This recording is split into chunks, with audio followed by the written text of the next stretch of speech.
What is up? That was the quick little look dun, dun, dun, dun, dun, dun, dun, from the first episode. I think the first few episodes, and we're in the oven with the burnt biscuit. What's up, bro? I can't believe. So for those that don't know, I uploaded all the episodes that I have done now with biscuits. I've been uploading, I think, some of the Digital Dojo. I don't know how many are in there, but there were the first episodes that we did. What was the first one? The B is for blackmail was the very first one that we did. Blackmail and inflation, then, yeah. Yes, blackmail inflation. And then we did B does not consent. And so anyways, the intro for this, hold on one second. Got the YouTube on, making sure all the, we are live on Rumble, YouTube, and Substack. And so anyways, right now we're in the oven, but I know people would probably start freaking out if we keep this background, thinking that we're pushing. It's this is anti-Semitic. So anyways, we'll do Blue Flame though, because I rock the Blue Flame. And I just wanted to burn the biscuit a little bit more because the biscuit's continuing to be burnt. And we got some stuff to talk about, man. Oh, I wanted to play this little tune in the background to start us off with. Just because it's kind of nice, you know what I mean? Little 60s flower power rock. Little guitar riff. Oh my. Yep. Yeah. We're going to get to, so Biscuits has spent a little time on the poll boards, 4chan, some of the chans. And so I wanted to talk to him about that. He maybe spent too much time on there, you mean? What's up, everybody? Well, you're there forever. That's the meme. So I want to get into a little bit of his perspective on Q, because there's been a couple of things that have popped up. At one point, we talked about how, I was just talking to him about how Q has made a resurgence.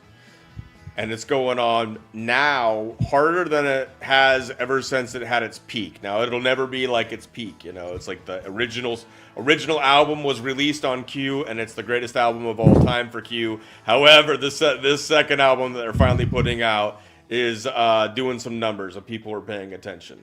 So we want to talk about the poll boards, we want to talk about Q, and then we're eventually going to get to, what is it called, Universe 25 and the experiment that Biscuits wanted to discuss, and we'll get to that when we get there. But I did a little preview, and I put that on the Rumble and the YouTube so that people can get a little taste. And it's a sad affair right now over at my household, I'll just say real quick, because the kitties are not being fed their dinner, because we're hoping to trap them and get them spayed and neutered and then returned on Sunday.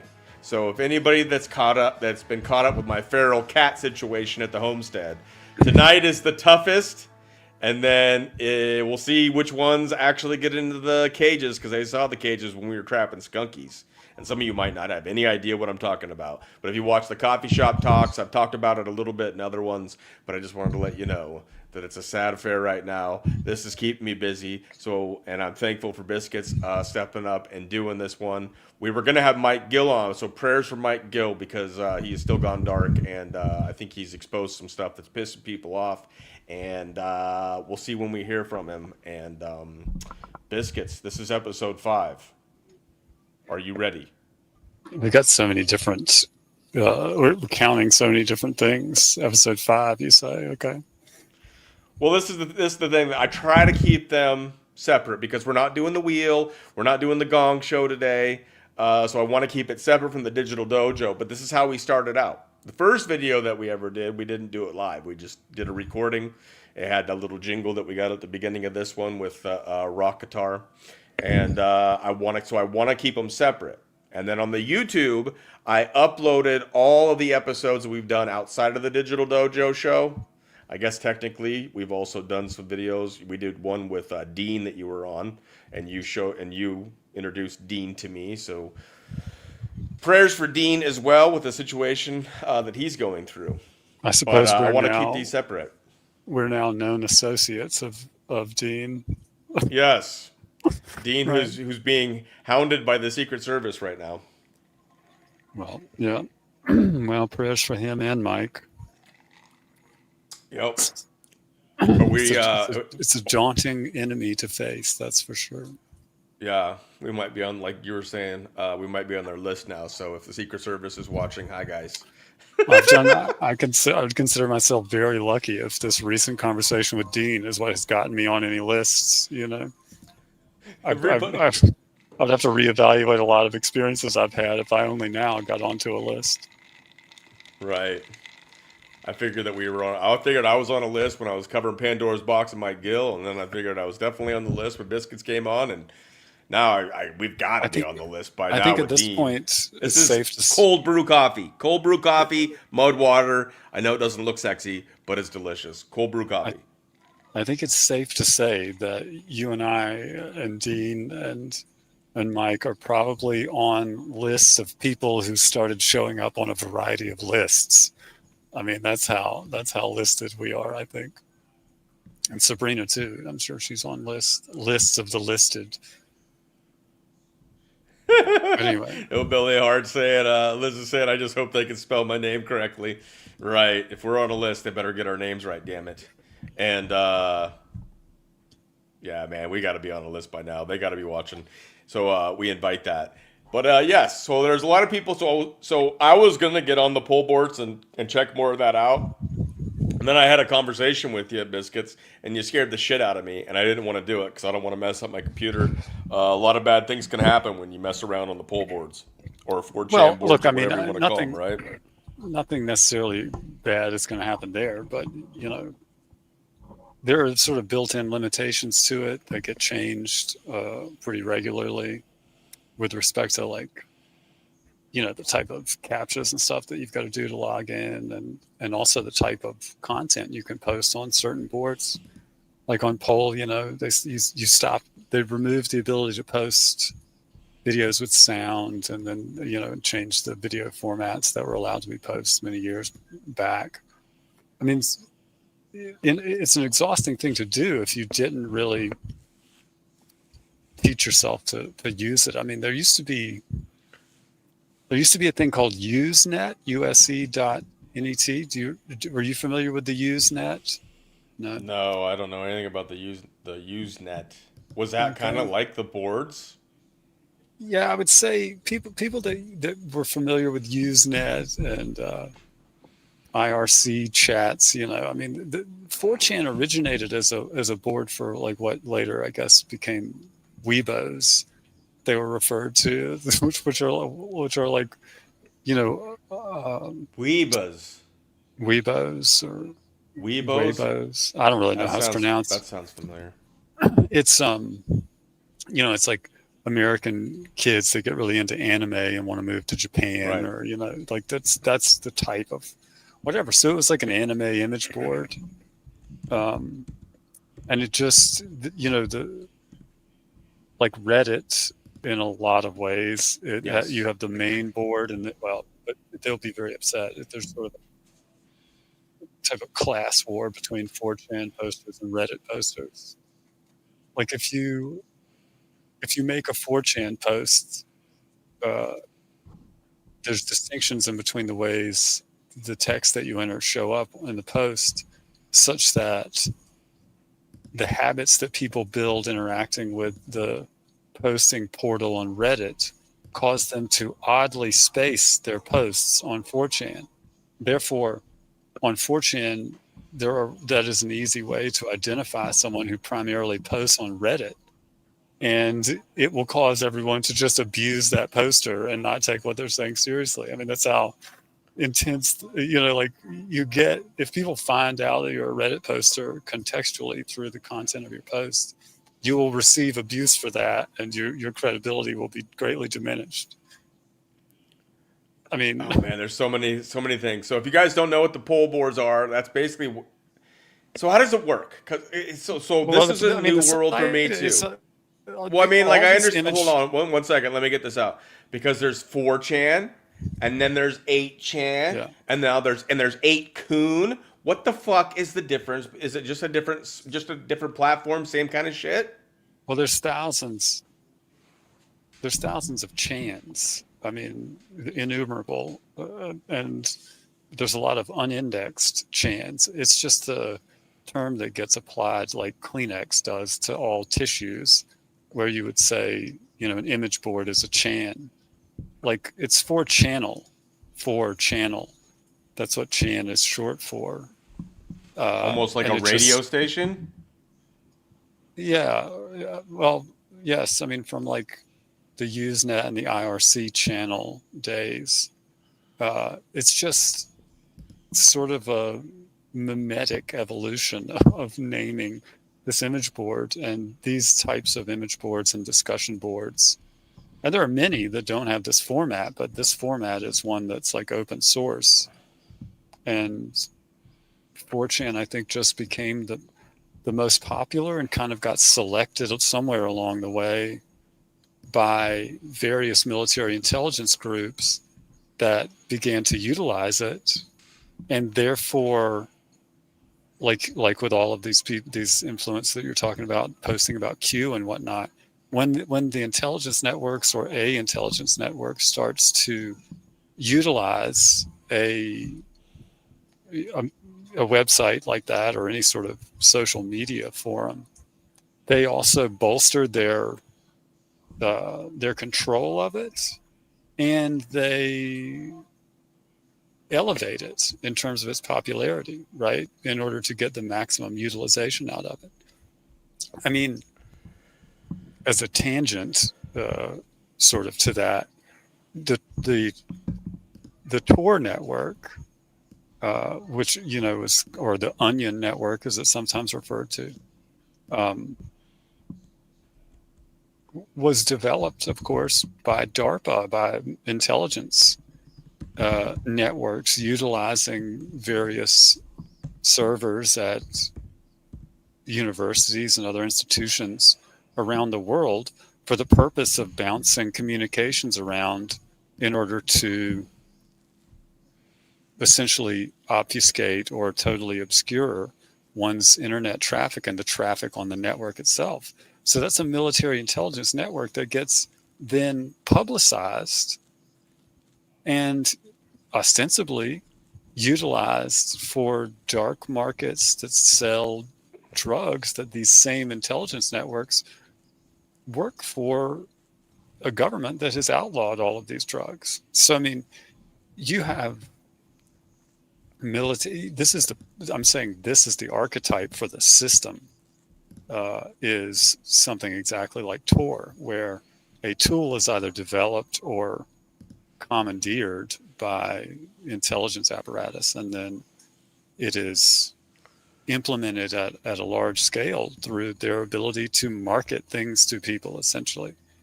And 4chan, I think, got popular, for these reasons. And that's why Q happened there, because I think, whether I don't know how you feel about the Trump's first election, the 2015, 2016. But the poll board on 4chan really felt, if you believe that election was real, right? And I did at the time, at least. I felt like sure at the time that it was real. Right. And I treated it like it was real at the time. Same. I never paid any attention to politics, but I was working in youth corrections and I was working in the isolation unit. I've told this story many times. I'll just keep it brief. I watched on the news, and I had to because they had the TV on in that part of the facility only. And so people kept coming and checking and shit like that. I did not give a crap at all. I didn't vote, didn't care about politics, but I watched the news from the time I started my shift. It was like an evening shift, or like a 2:30 slot to 10 or whatever. Anyways, they said that Hillary had a 99% chance of winning, and then I watched Trump win, and I was just like, what the fuck? And it sucked me into it all. Well, yeah, I mean, I will say about that election that I when Trump won, I think everybody that was, I'm talking about real people that were longtime users of that poll board and of other maybe less well-known political message boards or social media forums, whatever you want to call it. felt like they were really involved in what happened. Like the I mean the on 4chan, the poll board, um, they hated. We all hated Hillary Clinton, right? It was like Right. because everybody just already knew. I mean, like people in 2015 on the internet already knew about Hillary Clinton, right? And a lot of people already knew, but I'm saying, you know, it was just understood that she was involved in very heinous things in a way Right. that was like, it was kind of like how, you know, like how it was with Biden. Like it was like, how could people even think that this guy is going to win the election? Like because he's a fucking criminal. Like all of this shit is real, but those illusions get shattered when you realize how fake everything is. But I've digressed.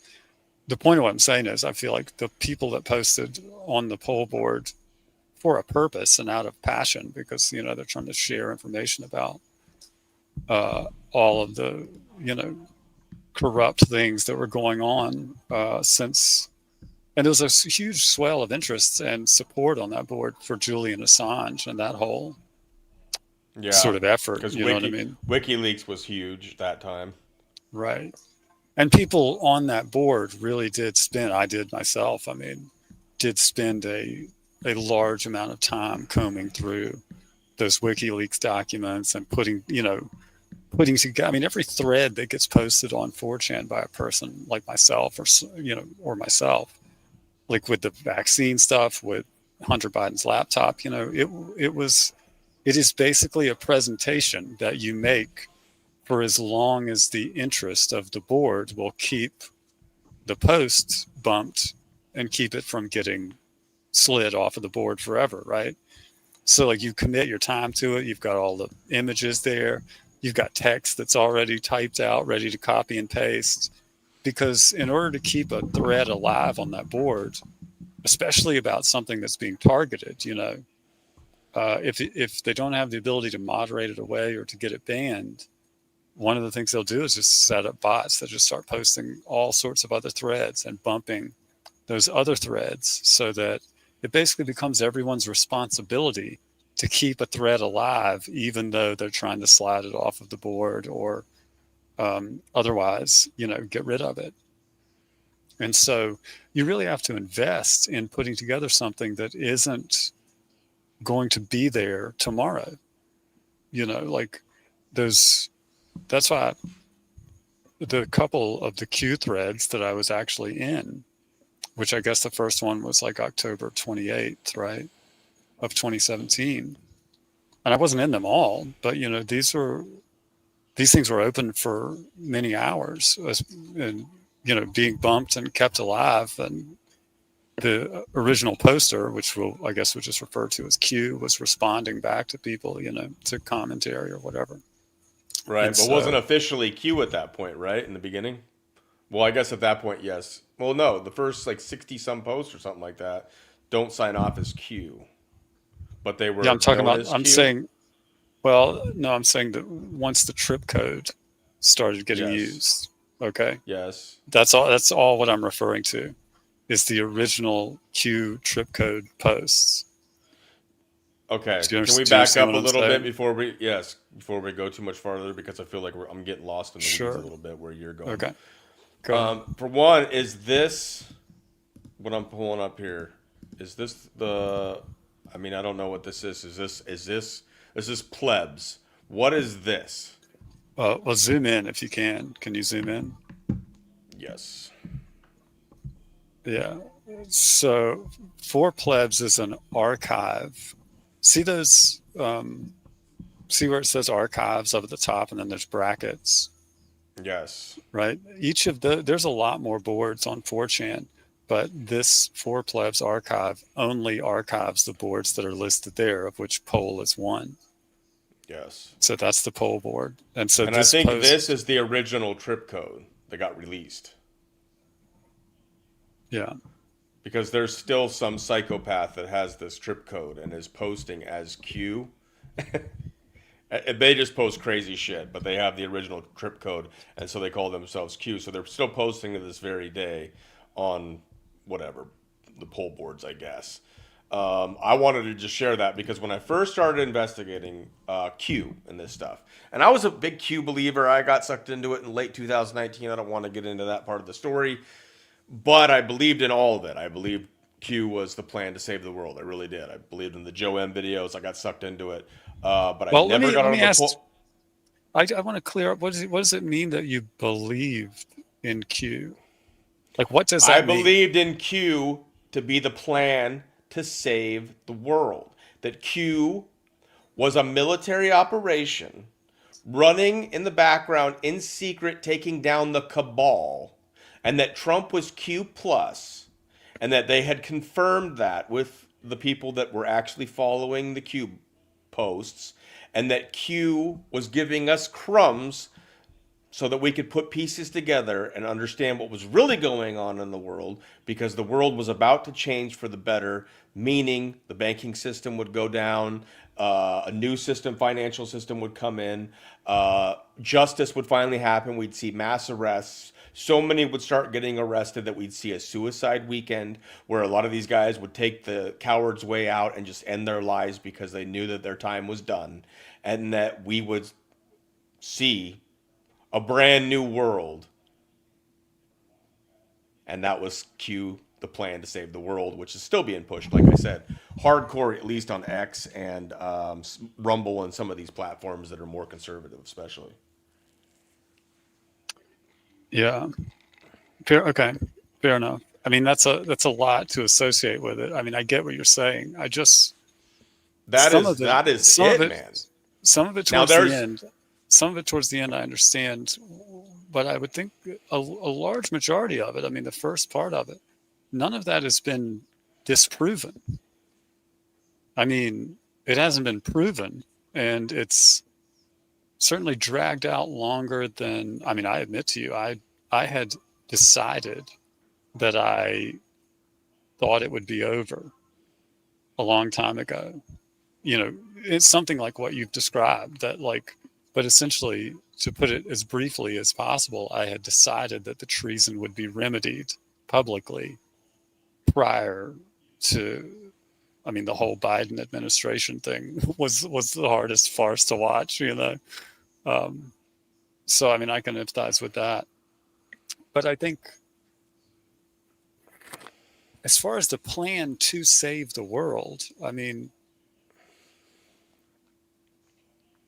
I still agree strategically with a lot of what was conveyed in the Q posts and in the original ones on 4chan. Now, everybody that latched onto the post after 4chan, I felt like, I mean, from an influencer perspective, I felt like was doing a very, very big disservice to the spirit of you know, what was, or at least what I felt like was the spirit of the 4chan post. Right, and I put it on the title tag, but this 230 is once it officially moved to 8chan, as you can see here. The post before that, it was all fucking crazy and weird, but that was on 4chan. You can see it here, where it came from, where the post comes from. And then I put it on the tag, test, 4chan infiltrated, future posts will be relayed here, Q. Now, if you were to talk about this with people online that are hardcore Q or that have huge following stuff, not that that means anything, I'm just saying, I don't find anybody going to bat online with the idea that the 4chan Q posts on the poll board were legit, but everything else beyond that wasn't. Well, there's no one that goes to bat with that idea. These are very high context words. I mean, legit. I don't know if I would use that. I would say, was it military intelligence? Yeah, regardless. I mean, and regardless of whether it was good or bad or indifferent, certainly I think it was military intelligence. That website has still to this day military, law enforcement. I mean, it's highly infiltrated and was infiltrated before. I mean, it was the people that are on there You're talking about 4chan. Yeah, it's probably one of the top 3 excuses to disregard someone's post is just say, well, this person is a Fed, this person's military intelligence, whatever. Mossad, it's sort of like, so it's just known by everyone that has used it for a long time. So, and certainly by the military intelligence and feds that do post there. I mean, they know that you're right whenever you assert that to them. The question is, I guess, I think one has to consider, what is the point of posting that type of stuff on 4chan's poll board at that time? I mean, from the perspective, if you think it was military intelligence, the good guys, if you want to believe, the hopium about it, what would be the point of posting it there? And then if you think it's the bad guys or just some business guys or some combination of, bad military intelligence and business people, again, what is the point of posting it there? And I would say that regardless of who it is, they would have had enough time to evaluate enough data to understand that there's a mechanism that existed on 4chan and a talent pool that existed on 4chan that had to be compromised no matter what you're trying to accomplish. And part of that talent pool, I think, was sort of quarantined with the Cicada 3301 stuff and, which I thought at the time when it was going on, because that stuff got posted in X and poll from time to time for sure. It was a scratching post for the type of autistic people that military intelligence wants on their side or out of the equation. And so I think they put together things like this often to compromise the effort of certain people or certain groups of people so that they're predictable in terms of what they're going to accomplish, or that they understand how to keep them from accomplishing certain things. And so it's like, I don't know. That's maybe confusing or too nuanced or whatever. But I think I looked at it from a different perspective when I saw it going on. To me, it was military intelligence people talking to military intelligence people while the normal shit posters of 4chan watched and interacted. And it got out of hand. I do think it got out of hand, and that's why it had to be compromised and moved in order to shut it down and turn it into something else, make money off of it, basically. So, maybe the 4chan one was like the pilot, and the QAnon stuff after that was the show. I don't know. Well, that's some of the arguments that I've heard in my research and the different people that I've talked to.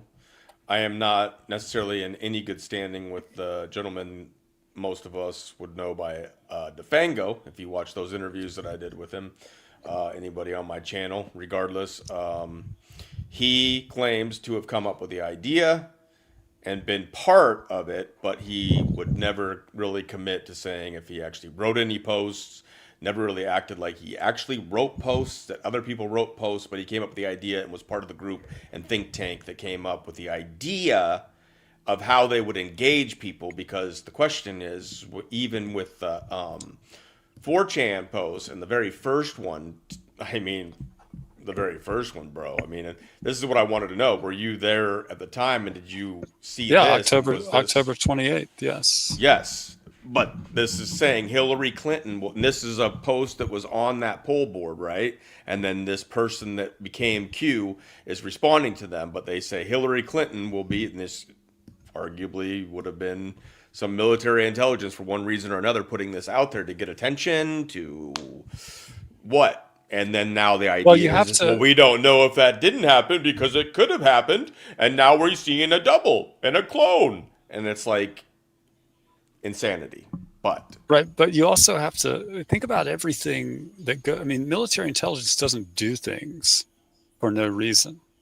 Everything is about causality and interaction and involvement with the direction of the narrative thread and the various bifurcations that can potentially happen.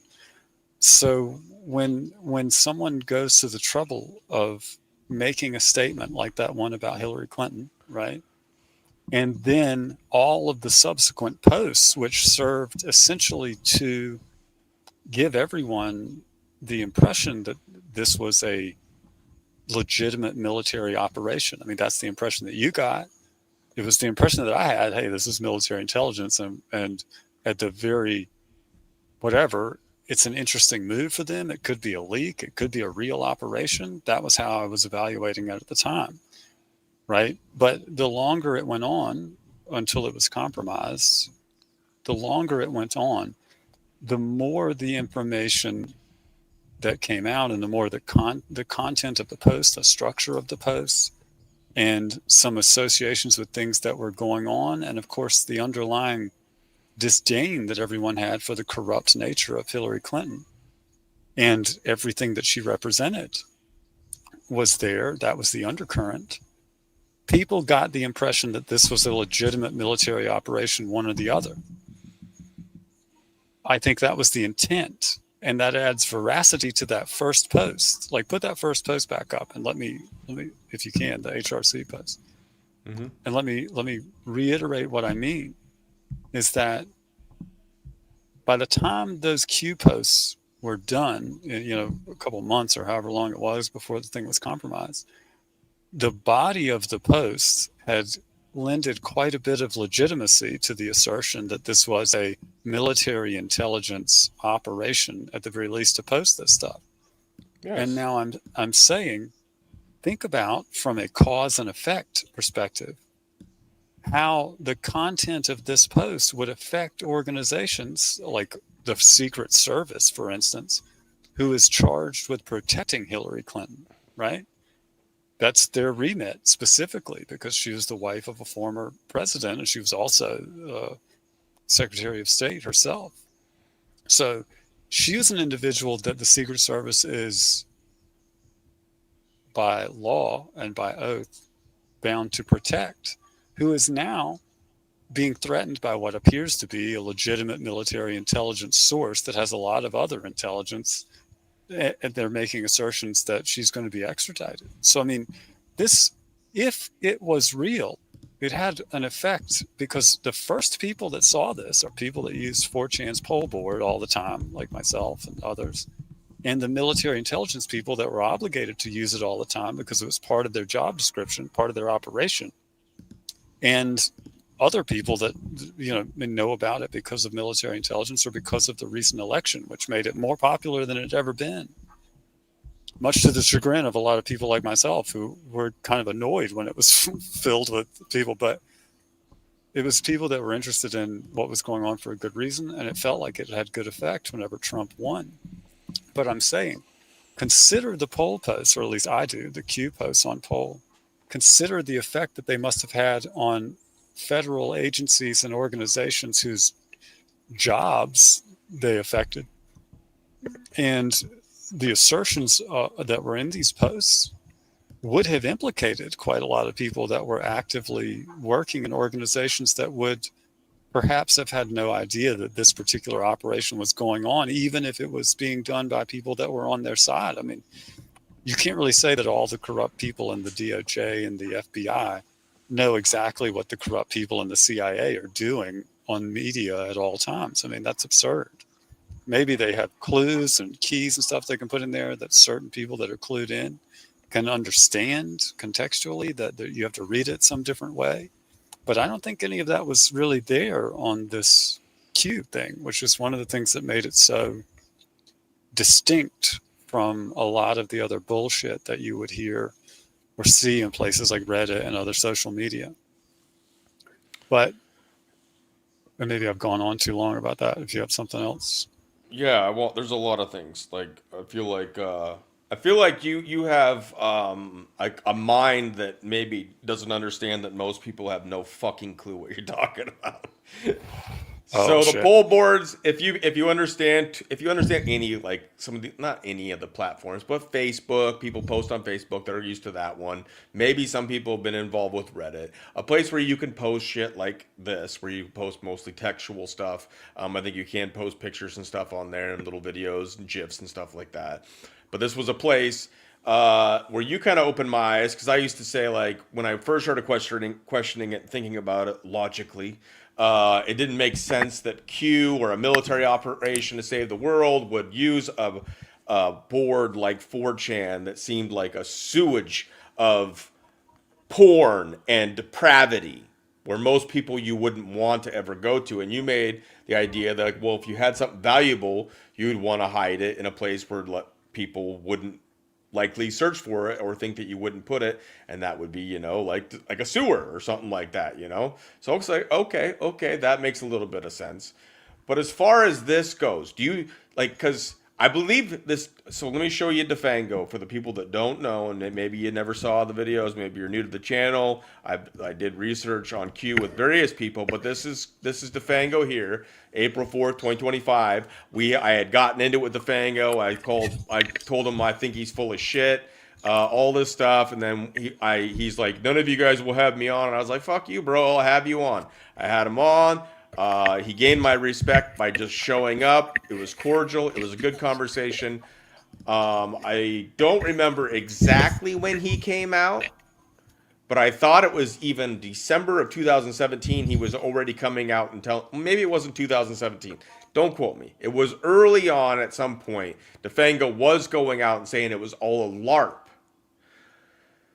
Now, live action role play, if people don't know what that means, that it was just a made up thing to garner attention and to see if we could get people's attention and yada yada. It's not real. Q's not a real thing to save the world. It's not a real military operation, yada yada yada. They were saying these things. So when you see this first post, do you think that would be taken seriously by the Secret Service? No, not the first post. No. So you wouldn't necessarily think, oh, because somebody posted on this poll dude, board, no, right? No, that's the whole point of the board in a way, Right? Is that you can say, well, for a long time, you could say anything that you wanted because the whole board is already characterized as satire. It's like, anybody that takes it seriously is a fool, basically. And so, no, that's my point, is that you wouldn't take that first post seriously.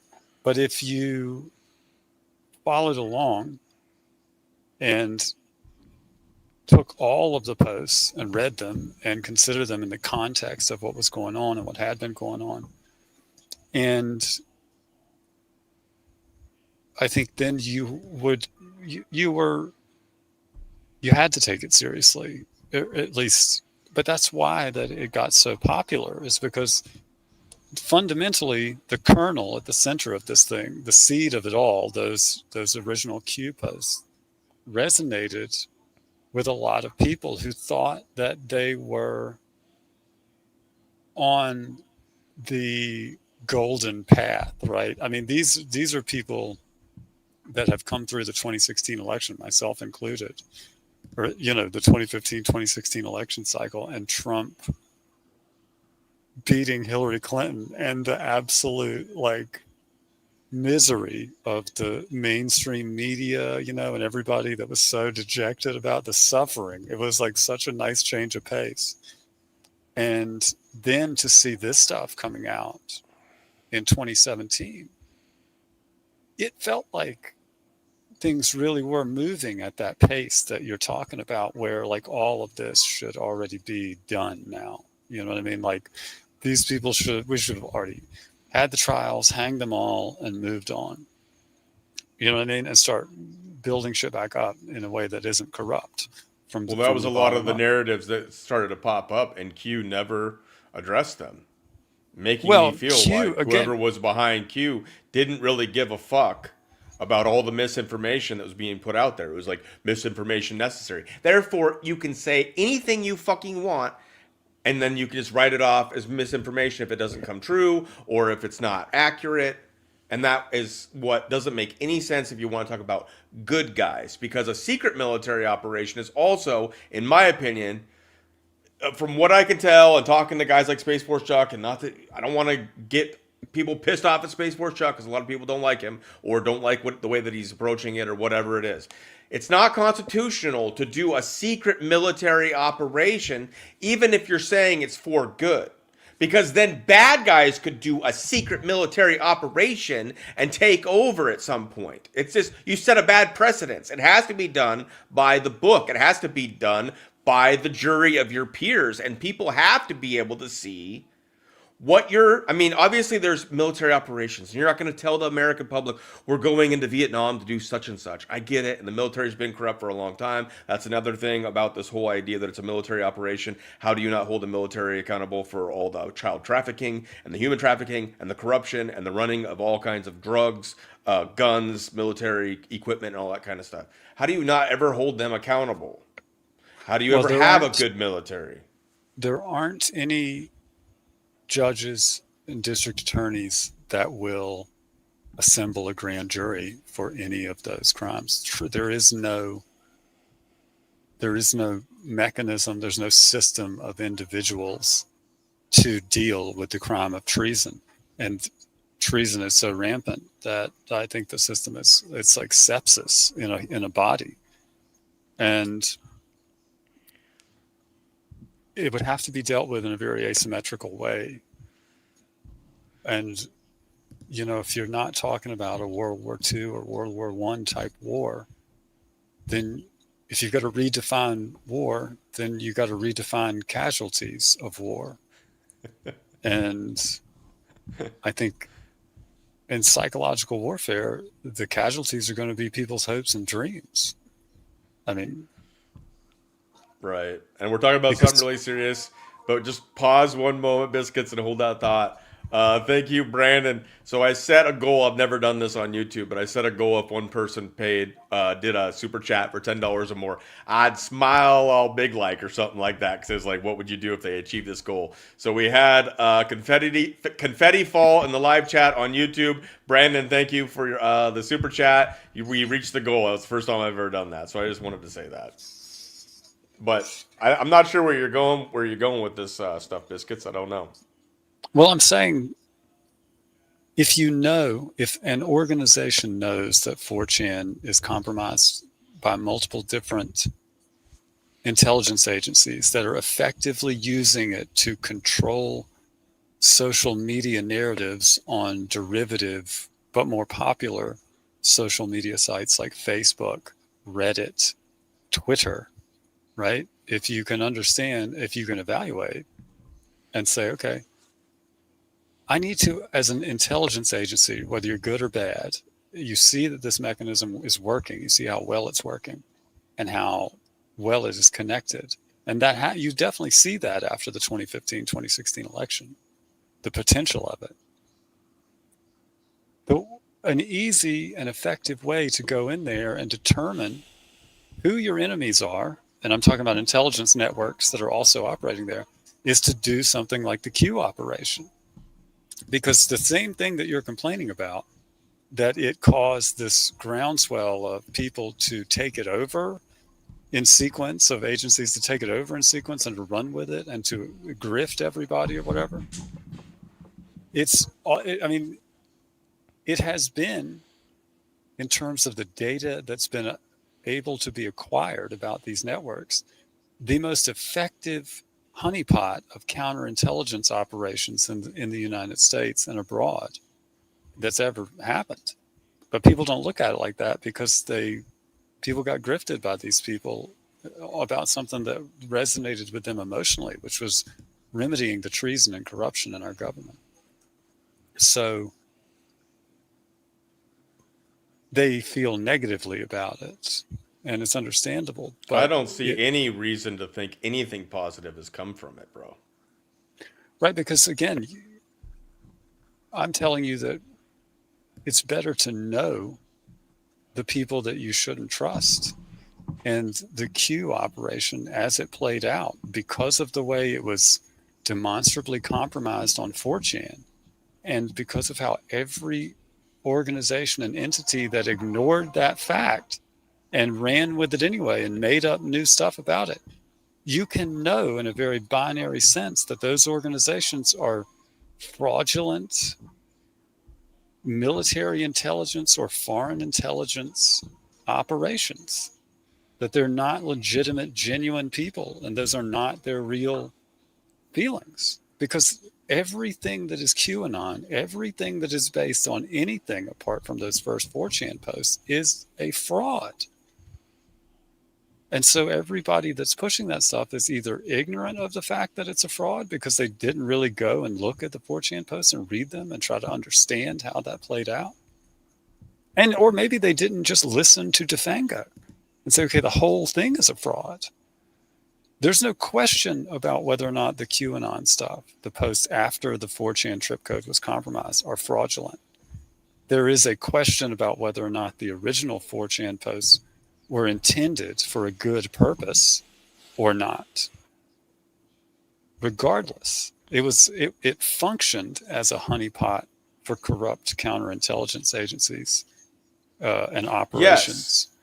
And that is exactly, well, I won't say exactly because hear me out on what I am now remembering and from what we get from Defango. The reason Defango had the idea for this in the first place, according to him, and you can judge his character all you want. I don't even know what to fucking think of the guy sometimes. Regardless, he said that the idea is that anybody that fell for this bullshit that we post and runs with it in the alternative media, we know are full of shit. The problem is there was a whole lot of them, and it was big accounts. I mean, Roseanne Barr eventually picked it up and ran with it. But it was Tracy Beans, which no one talks about anymore. And it was various characters along the way that helped prop it up. There was Corsi, who was tied to Alex Jones and InfoWars, who came in and helped prop it up. There were various big name characters that came in.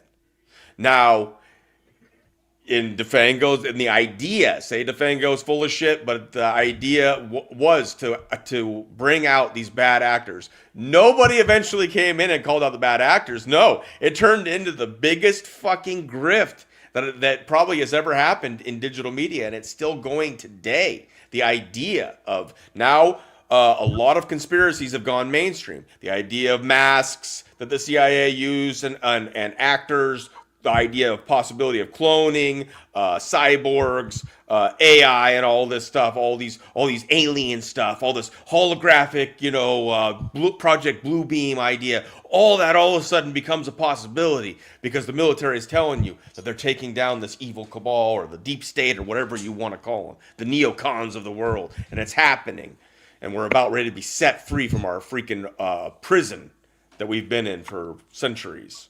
Well, so yeah, as I say, and that's a good thing, even if it's not the thing that you wanted or the thing that would have been the best case scenario. The point is that this gigantic octopus, which was sort of obscured, shook itself off and exposed all of its tentacles, or a great deal of them.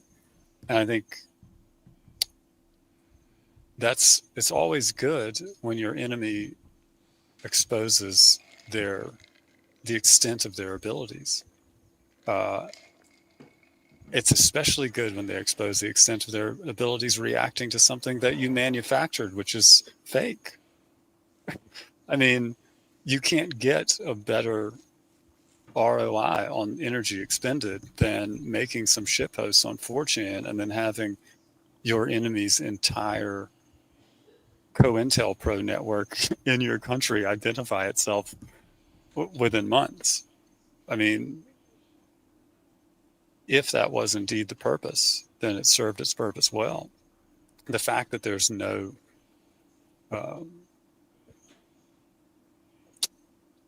the fact that there's no institutional reaction to that from a justice perspective should not be surprising.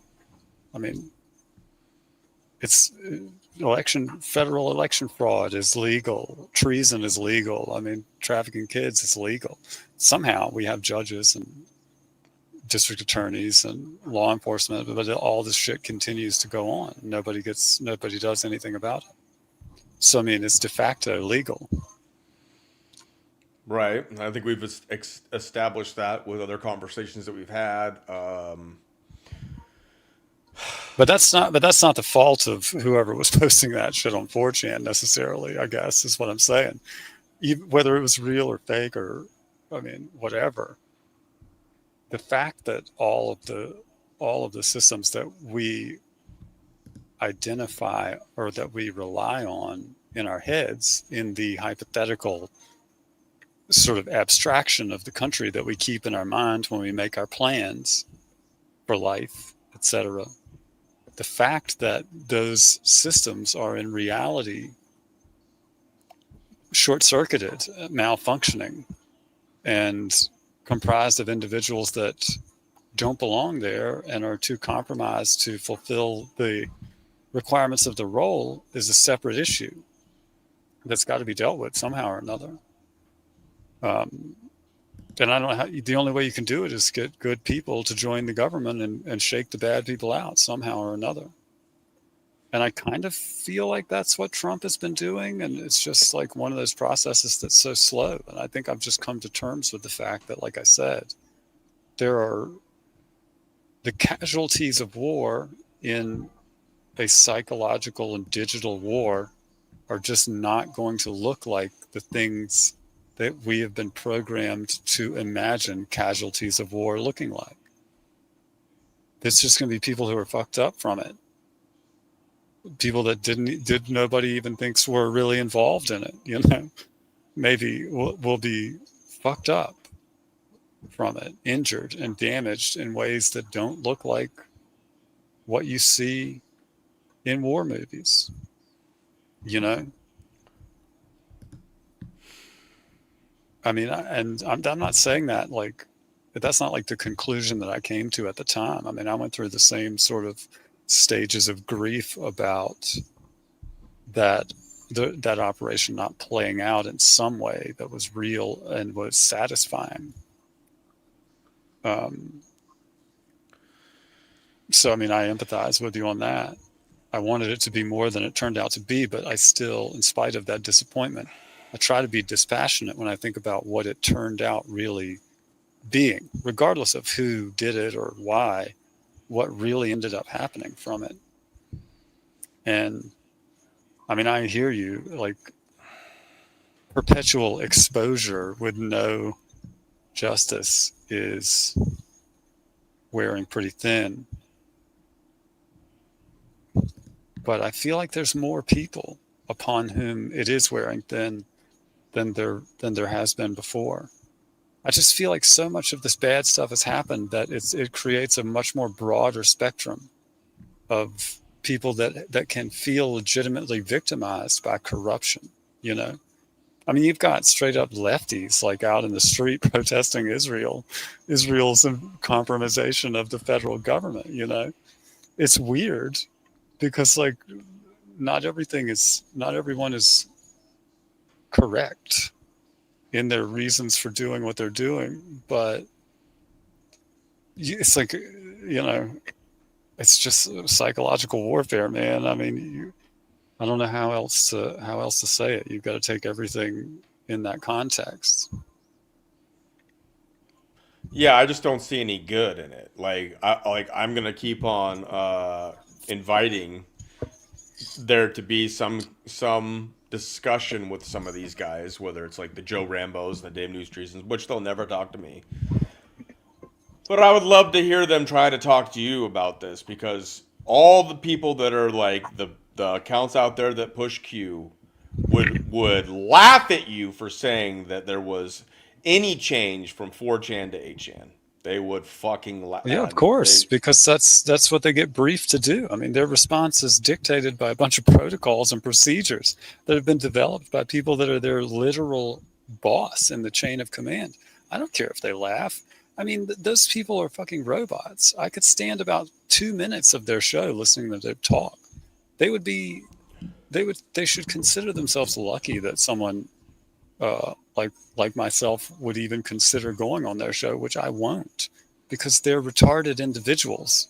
Not that they're retarded people, but the role, the avatar that they're portraying, they're making retarded on purpose about things Yes. that they could go and prove are not the case, and that's why they're jobbers. So it's like, I mean, it's annoying. It's interesting to me that that's what they're talking about again, though, is the Q stuff. Like, you have to wonder if, I mean, The if the they're ones running the out of ones they're running out of good orders to follow. They they have to talk about shit that's kind of cooked already, you know? I mean, you take this kind of stance where you feel like there is good that's being done, but it's not like the Hollywood plan to save the world, perhaps idea. However, you have a president that does re-truth a lot of the Q bullshit, memes and Yeah. various things that make him out to be like this fucking hero of humanity and all that kind of stuff. The very president is reposting that shit But and again, is playing into it. he had the office of the president, if they do it well, has to maintain a sort of quantum state about every issue, because if you're trying to service the constitutional republic in the office of the president, you inevitably are going to have individuals and organizations that are ostensibly under your command, but whom are trying to service something other than the constitutional republic. And they're going to be dividing people using the media and the Hegelian dialectic techniques and technology, like Sabrina talks about, like we are all aware of, in order to divide those people on things that they wouldn't otherwise really be divided on or care about. So if you're doing a good job strategically from a game theory perspective in the office of the presidency, it's imperative that you maintain a state of superposition where your true nature and everything, or I say your true motivations for things, are obscured, are questionable by everybody, even the people that support you, if they're being honest. I mean, I don't disagree with you on how frustrating it is. Like this last thing where they did Trump's checkup and he goes and gets an updated COVID-19 shot. I mean, to And a me, flu it's all, shot. yeah, to me, it's very, very, that's a very bad thing to do. It was bad for him to take it the first time. And it's probably, those are probably two of the things that I really question the most about him. And because I know, I guess maybe I have the most context about it just from my experience or whatever. But I'll tell you, it's disturbing. But then again, and I said this like ever since the whole vaccine thing, it's like, I really, I mean, I really supported Trump in 2016 and even, through 2020 or whatever. And still, like, I've got hope that he's working for the constitutional republic even now. But I was like, even though I believed in him, when he got this vaccine, I was like, that's fucking retarded. Why would, you know what I mean? It doesn't matter that he's gotten it. It just made me think less of him. It didn't make me more likely to take the vaccine. And I guess that's everybody in America's responsibility to just not, even that guy, you shouldn't just take everything that he says as though it's gospel, you know? But still, I think it was bad form to do it, to take those things from him. Well, he So, keeps pushing it, and the lead up yeah. to this, even this, and I voted for Trump this last time. I gave him that last chance, and I wanted to believe that there was something going on that I couldn't see, but he's disappointed me on every step.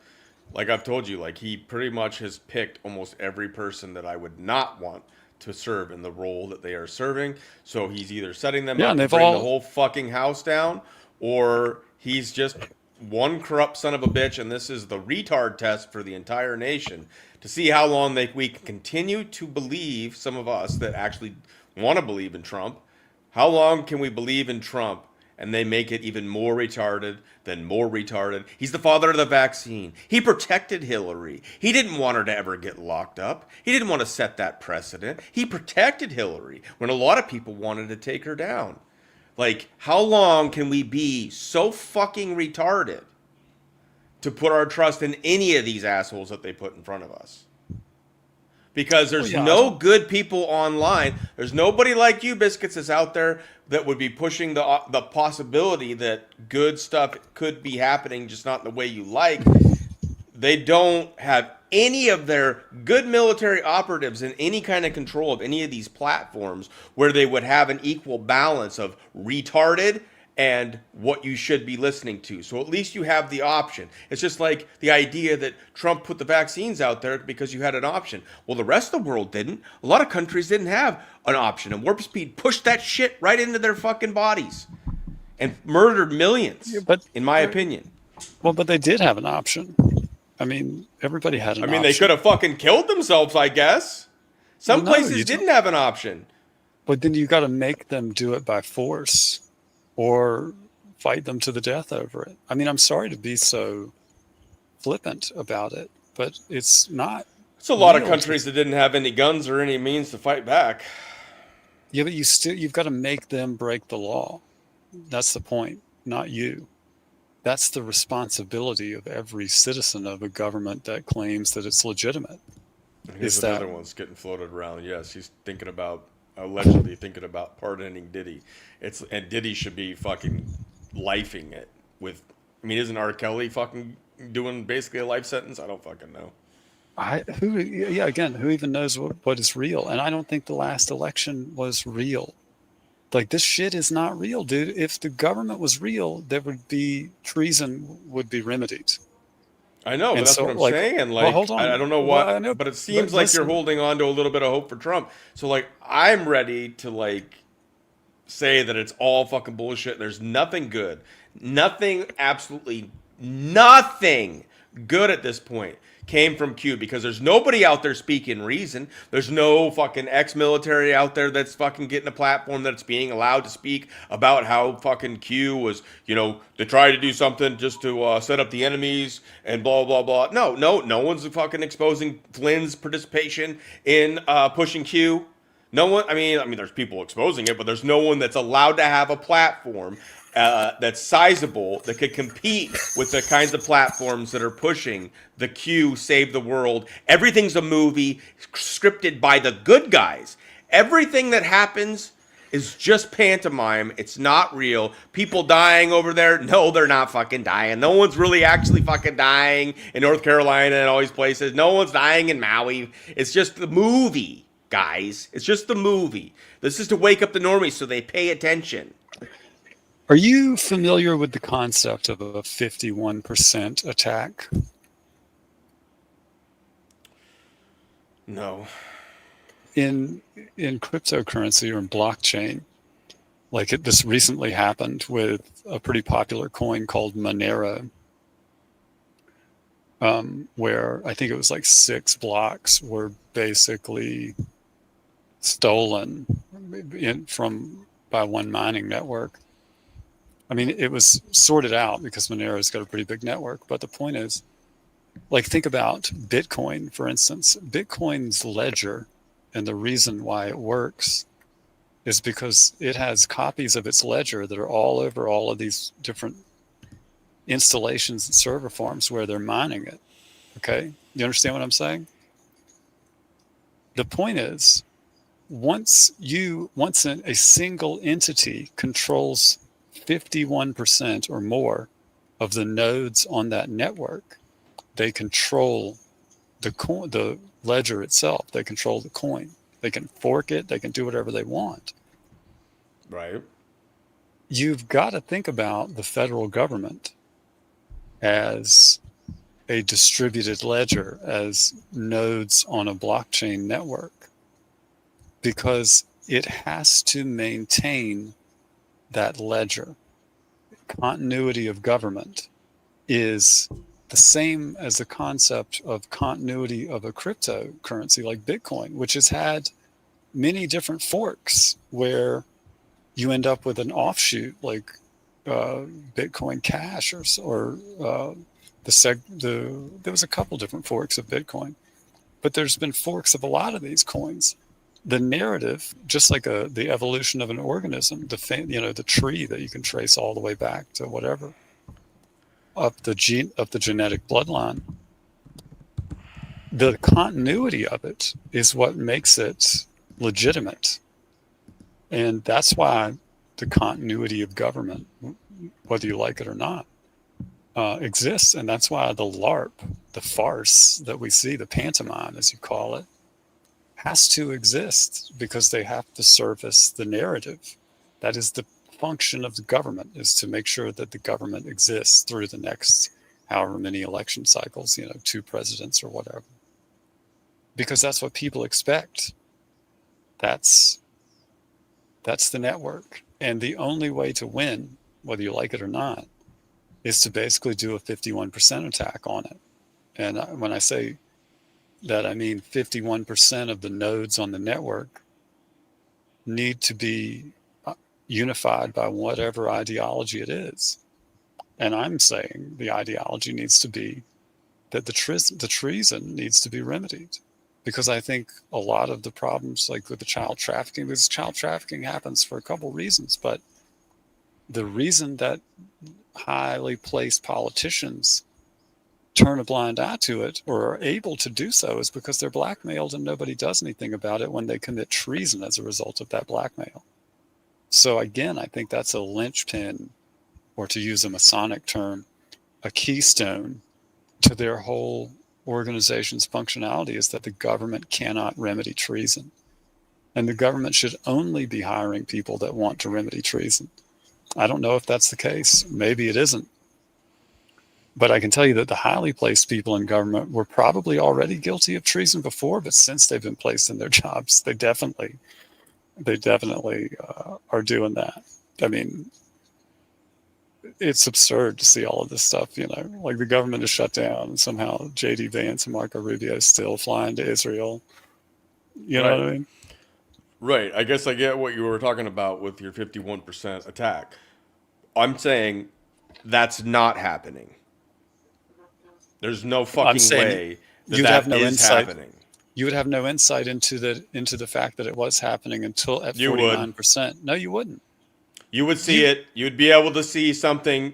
There's no way. It's just all magic in the background, secret biscuits. I don't believe that shit anymore. If you were able to see it, it wouldn't be working. That's the point. But that's exactly what the Hopium people fucking sell, bro. No. Listen, you gotta understand what I'm saying.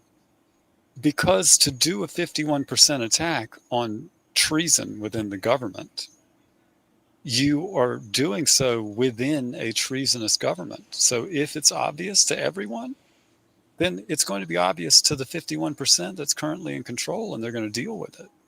That's the point of what I'm saying. It has to be so clandestine and so obscured and so weird that it's going to be torture for everybody for it to even work in the first place. I've only come to this conclusion after being, like I said, the 7 stages of grief about this whole product, or the whole process of the Q thing. And yeah, this is all predicated upon the assertion that the 2015 and 2016 election were real and not part of some grand distraction, in order to implement something tangential like all of this technological stuff that, in terms of surveillance and data acquisition and active manipulation of people at the molecular level, essentially. So, I think people put a lot of emotional investment into real world outcomes of that Q operation, and I myself included, which was probably unreasonable given how utterly compromised everything is maybe, but totally understandable given how compromised everything is and was. Like, people want it. People are very emotionally invested in it getting fixed. I mean, I can't even imagine having kids. It's like so daunting to think about what it's going to be like for future generations when you look at how it's been for just the most recent 2 generations. For me, Yeah, man. I mean, I bought into the highest end stuff. I mean, I have an addictive personality. That's my story, but I bought into the highest grade hopium that you could freaking get. That we were all going to get med beds, live for hundreds of years, like they said in the Bible, and work with a galactic family, and be able to do things that we've never been able to do. Whether that was teleporting, fucking flying, fucking going to different planets, all kinds of shit. But there's people still pushing that and making money off of that. And I don't see any counter to anything. So when you say a 51%, you say you won't see it, then how could we ever trust it's happening? Because I'm saying if that actually were the case, and they remedied this treason eventually, I will still want to fucking go after whoever fucking does it. Because you motherfuckers are cocksuckers too. It's definitely, you can see, obviously, and I totally agree with you. But you can see why that makes it even more, or I should say, it makes it even less likely to occur. Because there's so many dominoes will fall once the first one does, The first arrest will shock the world. Which I don't even think is how how the Q post is written. Any arrest would shock the world at this point. So that's what I've been saying for years. I mean, even when I still kind of believed in the Q stuff, I was just like, at this point, because everybody was always arguing it's going to be Obama first. No, they're going to take down Biden. They're going to take down the sitting president. It's going to be this person. It's going to be that person. I was like, fuck. If they arrest anybody and actually prosecute them to the fullest and execute them, it'll be a fucking miracle. Yeah, well, they did arrest Trump, which was like pretty awesome, honestly. And a lot of people said that would shock the world, and honestly, it didn't fucking shock the world. I don't know if there is anything that would shock the world. I mean, well, I just say it's awesome because of the precedent that it set that billionaires could be arrested. And the thing that's tragic about it is that they arrested Donald Trump, and then they just didn't arrest any more billionaires, and everybody was like, whatever, yeah, who cares? It's fine that all of these other billionaires can get away with whatever the fuck they want and not get arrested, even though billionaires can actually get arrested. So it sort of just rubs it in your face that like they could arrest anybody they want to. They just don't, they just don't. But of course, they manufactured the evidence to do that in the first place. Right, and the argument is that they wanted to continue to make the conservative base believe that Trump was your hero, that they want that the whole machine was against him. You know what I'm saying? Like they did in 2016 when they were saying 99%. Oh yeah, that chance chart Hillary that just wins. powered him up. That just powered him up. Yeah. Right, and then some people say that it was a fake assassination on Trump to make people want to vote for him, thinking that he was actually fighting the establishment. It was either a fake assassination attempt or the Secret Service is a bunch of incompetent boobs. Yeah, right? Either way, it don't look good on a lot of levels. Yeah, I agree with that. Maybe they just stick to actually, trying to do their fucking jobs. But I'm at the point, dude. Like, I don't see any good in anything that has power in this world, like real legit power, like money, guns, and shit like that. Maybe there's good people in a way that have money, but they ain't gonna put their neck on the line to save the world. I just don't think they think it's. I just don't see it. I just don't see it anywhere. I don't see them trying to create an actual platform that doesn't get compromised. Every fucking platform is fucking compromised. So where is the good in any of that? I don't think there's any. I don't see if you just were starting out right now. I don't really see how there's a path where anybody can really accomplish much of anything towards that end. If you started out 10 years ago or 15 years ago, and you're a crazy person, as far as everybody's concerned, you might have been able to build something, like John McAfee tried to build something. Some kind of something to counteract, or to constantly apply pressure or something like that. But I mean, I think that I don't know how to explain it, but I like I've said before, I think that the impending bubble, the blackmail bubble bursting when this AI stuff gets to the point that video evidence is no longer hard evidence, which I mean, I think has got to be here. I mean, that time has got to be here Yeah, I think at it's this already point. here. They just happen to set a precedent in any court case that they've, that they'll be able to Yeah. reference every fucking time this goes to court and there's a video like footage of Trump raping a child or some crap like that, and they prove that it's AI generated, and then therefore a precedent is set that every footage is compromised to somehow. And I don't see any. Man, dude, I don't see. I don't know how to say it.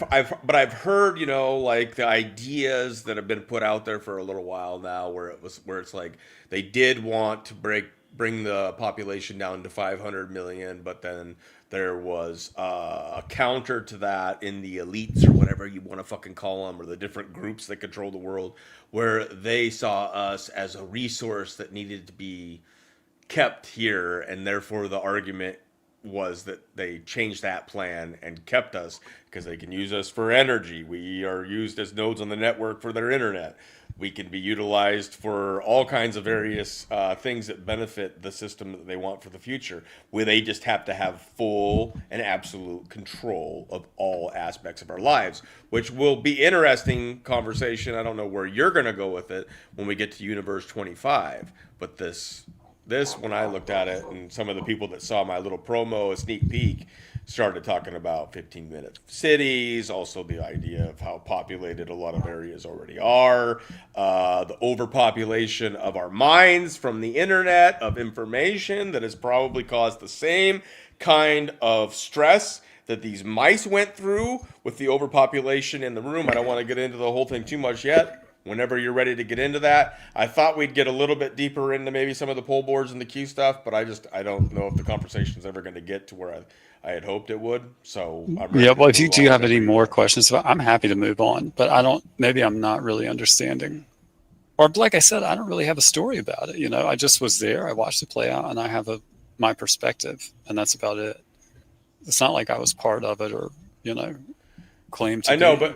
but you have a lot of words to answer a certain question. I guess in the shortest, simplest terms, do you believe that there was good intentions in the beginning of the Mm. posting that is Q on 4chan apparently? Because after it went to 8chan, you say that's all DIA horseshit.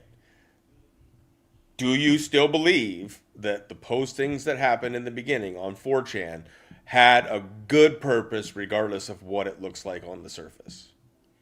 I believe that it is absolutely still possible. It is one of the possibilities. Do I believe it? I think it's more likely, yes. But I accept the possibility that it was never well intentioned as well. Okay, I don't so have, I you're don't have, still in a you haven't you're still weighing the possibilities. well, there was a time when I absolutely believed that, but I can't really put a pin in when it became more questionable. Uh, but I just think that it's been worth it to define this whole, for me, because I just ignored this whole network of people that, like, you have a lot of frustrations with a variety of these people who I'm just like, I never even knew that this guy existed, and I'm glad of it. And now that I found out he exists, I would just go back to ignoring him. So I'm not as emotionally invested in these guys, I guess. And that for me maybe makes my assessment easier to say, no, I think it's likely that it was well intentioned. Well, I mean, I take you. I mean, I freaking love you, man, and I think that you have an interesting perspective. I think you're a little bit wordy sometimes when you could be a little bit more to the point, but that's personality thing maybe, because I'm trying to get to this thing because you were actually there live at the time on the boards when there was buzz. So you got to see the postings around it on the actual board.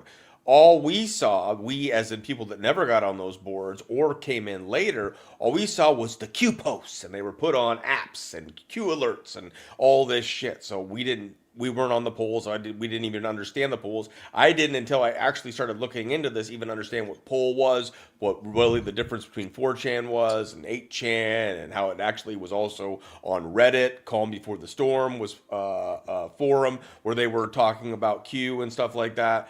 All these things I had no idea about until I finally was just like, something is not right. But the reason I have a problem with these guys and I can't just walk away and not have the stress of it is because I know what it's doing to the elderly, the people that are hurting and in pain, that want to believe that a better world's coming, the people that can't hardly afford to buy groceries, they got to decide rent or groceries. I see all of that shit and I can't stop getting so angry because I also worked with an asshole that had me telling people via emails and shit that the med beds were being rolled out, that people were going to be taken care of, that all the money that your family generationally had ever lost to the penny because these people are psychopathically OCD about every penny that they fucking have is going to come back to them. This kind of shit is still being put out there by these guys. That the good guys are running an operation that is a movie that they can take even the most disturbing news fucking story. Like I've said before,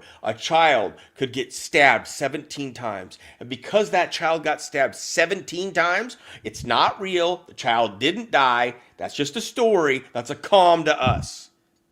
They have desensitized people, and there's no good force. I'm telling you, there's no good force online that is telling you that that's bullshit, putting pressure on these fucking platforms to be like, do not put those people on the homepage, because that's what Rumble's doing. They're putting the Alpha Warriors and the Badlands Media and the fucking Rambo and Friends on the front page and pushing them hard. And these people are telling people not to believe anything you fucking see while people are dying. Yeah. And yes, I'll be having Alessandro on soon. His newest hit on the Chester Bennington Cornell was just put out. I've been waiting for that. Hopefully this weekend, actually. So there you go, Coley. That's cool. But that's what my problem is. Well, no, I understand that, and I guess I can sympathize, but I'm grateful. Like, having been a long-time user of 4chan has its downsides for sure, because you see the worst of the world in a highly concentrated fashion. And I do mean, you see when somebody, gets their head, gets decapitated while they're still alive, that video makes it there. You see all of that stuff, if you look at it. So but Rumble ain't ever going to put us on the front page. Rumble ain't ever going to help us boost our posts. They are never. This is the thing. There's called echo chambers, and I've covered that too. There are people that get to say what they want, but you never see them have the large platforms that all of the fucking frauds that are stealing the elderly money, that are pushing the gold companies that Mike's talking about, all that shit that Mike and Stacy have been exposing. Yeah, that Mike Gill, who was getting 300,000 plus while he was on the Michelle Moore show views, now can't even get a Rumble channel to go higher than 2,000 and some subs. That's the fucking problem that we're facing, is what I'm saying. There's no good force holding any platform accountable to actually have a balance in the insanity, which is free speech. And if they want to be out there, they can be out there. But if there was a counter to it, I wouldn't be so irate. What I'm irate about is I see no good force putting any kind of leverage into anything that stops the insanity from continuing to happen, especially in the online world. And like, when you get into the Sabrina Wallace stuff, and Biscuits and I have talked about it, if you were to just unplug and go live your life and forget about all this digital fucking world, which in some ways could be good, you're still going to be tracked and targeted and traced, and all that shit's still going to happen, and there's still going to be chemtrails, and there's still going to be poisoning of your food, air, and your water, so you're never going to, there's nowhere you can go to fucking get away from this.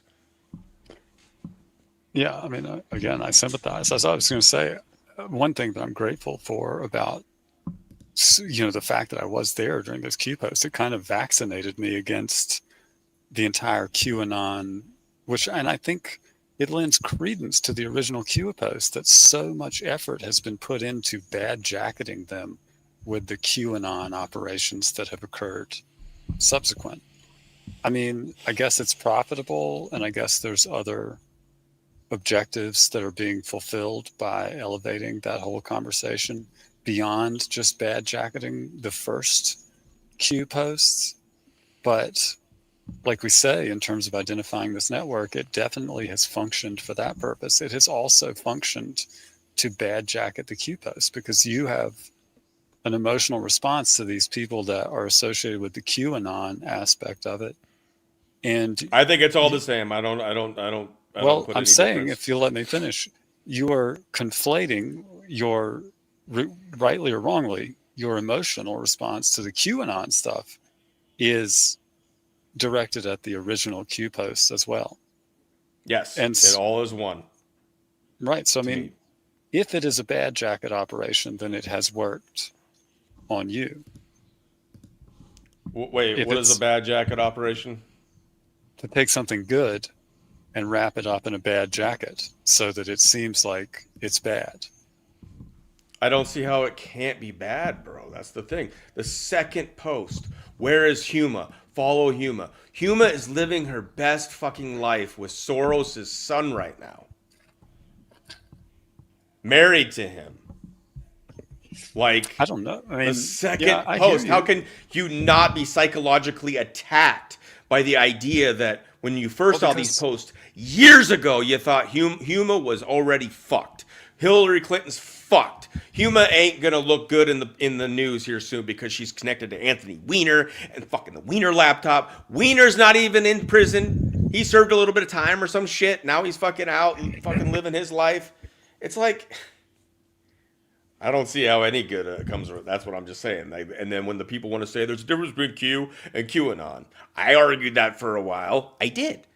Now I'm like, fuck it all, because nobody out here that has any kind of reach or platform, that's allowed to have any kind of reach or platform to balance out the fucking yin and the yang or whatever you want to say, is fucking talking about it as if it's just being misinterpreted by these psychos. No, there is none. I think it's a reasonable response. I'm not judging you for it. I mean, it's, as I said, there's, regardless of who did it, the, in the beginning, the people that have continued it have waged a very damaging psychological warfare operation on the American people about something that is fundamentally and critically important and meaningful to all of them.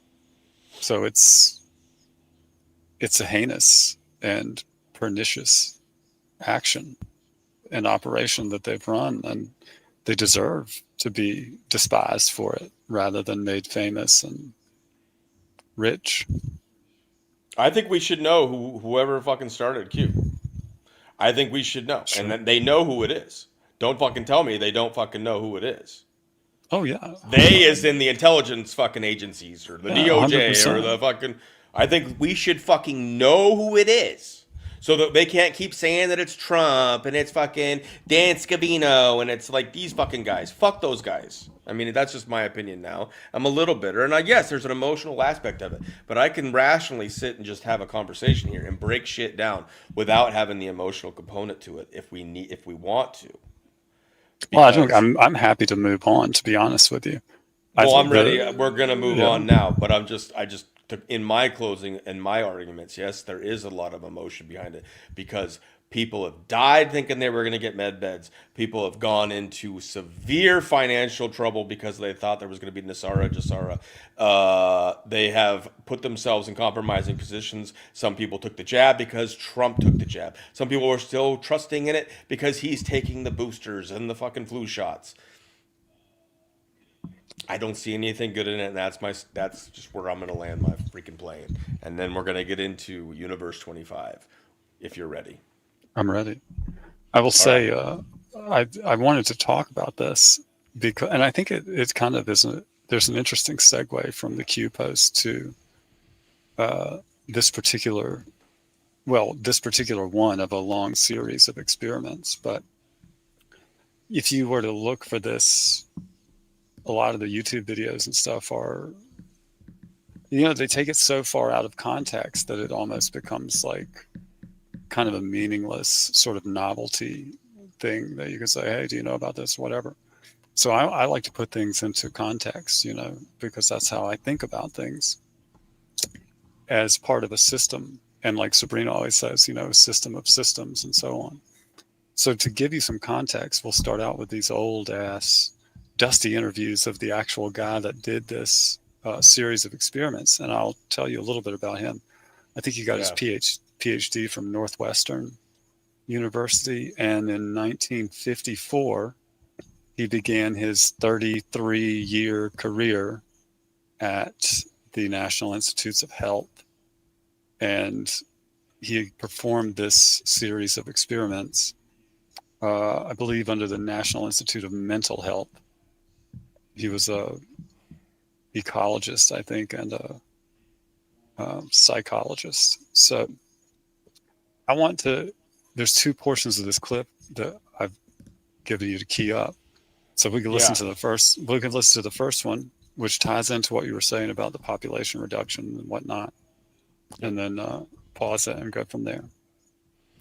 Okay. And so this is a John B. Calhoun. Sorry.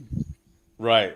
And so we're moving into part 2. If you guys all didn't recognize, or some of you might be chatting in the chat, we're on to part 2, and this isn't the Digital Dojo show, but everybody's calling for it. Well, not everybody, but I think it's time. We're on to part 2. This is how we're going to move to it.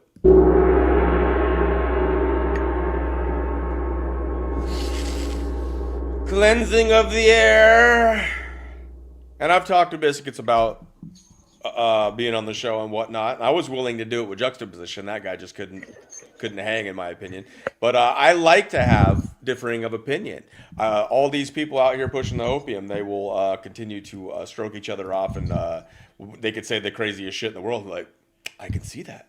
Yes, I think that could be very well what's going on. The fuck off, man. Have your own fucking idea about what is going on. Don't just love him because you want everybody to believe everything you guys say. So, here we are. We're at the John P. Calhoun, film 7.1. This is the study in 1970 to 72. This was a long study. This was, they were already going on. He did, I can't remember how many of them, but over 100 of these universes. This one that we're going to talk about specifically with the second video is Universe 25. But yes. this he was in the National Institute of Health for 33 years. Wow. So there's the beautiful number. Yeah. Well, I mean, I'm emphasizing it for a reason, Right. So we got, are you good? Do you want just tell me if you want me to stop so that you can add? Well, I think I gave you the timestamps. Just play. Yeah, the timestamp you gave me is 5 minutes till 12 minutes and 30 seconds. You want to go with that? Well, no, it was 5 minutes something to 7 minutes or so, and then skip ahead to 12:30. Oh shit! I wrote it down wrong. Where did you send it to me? Did you text it to me?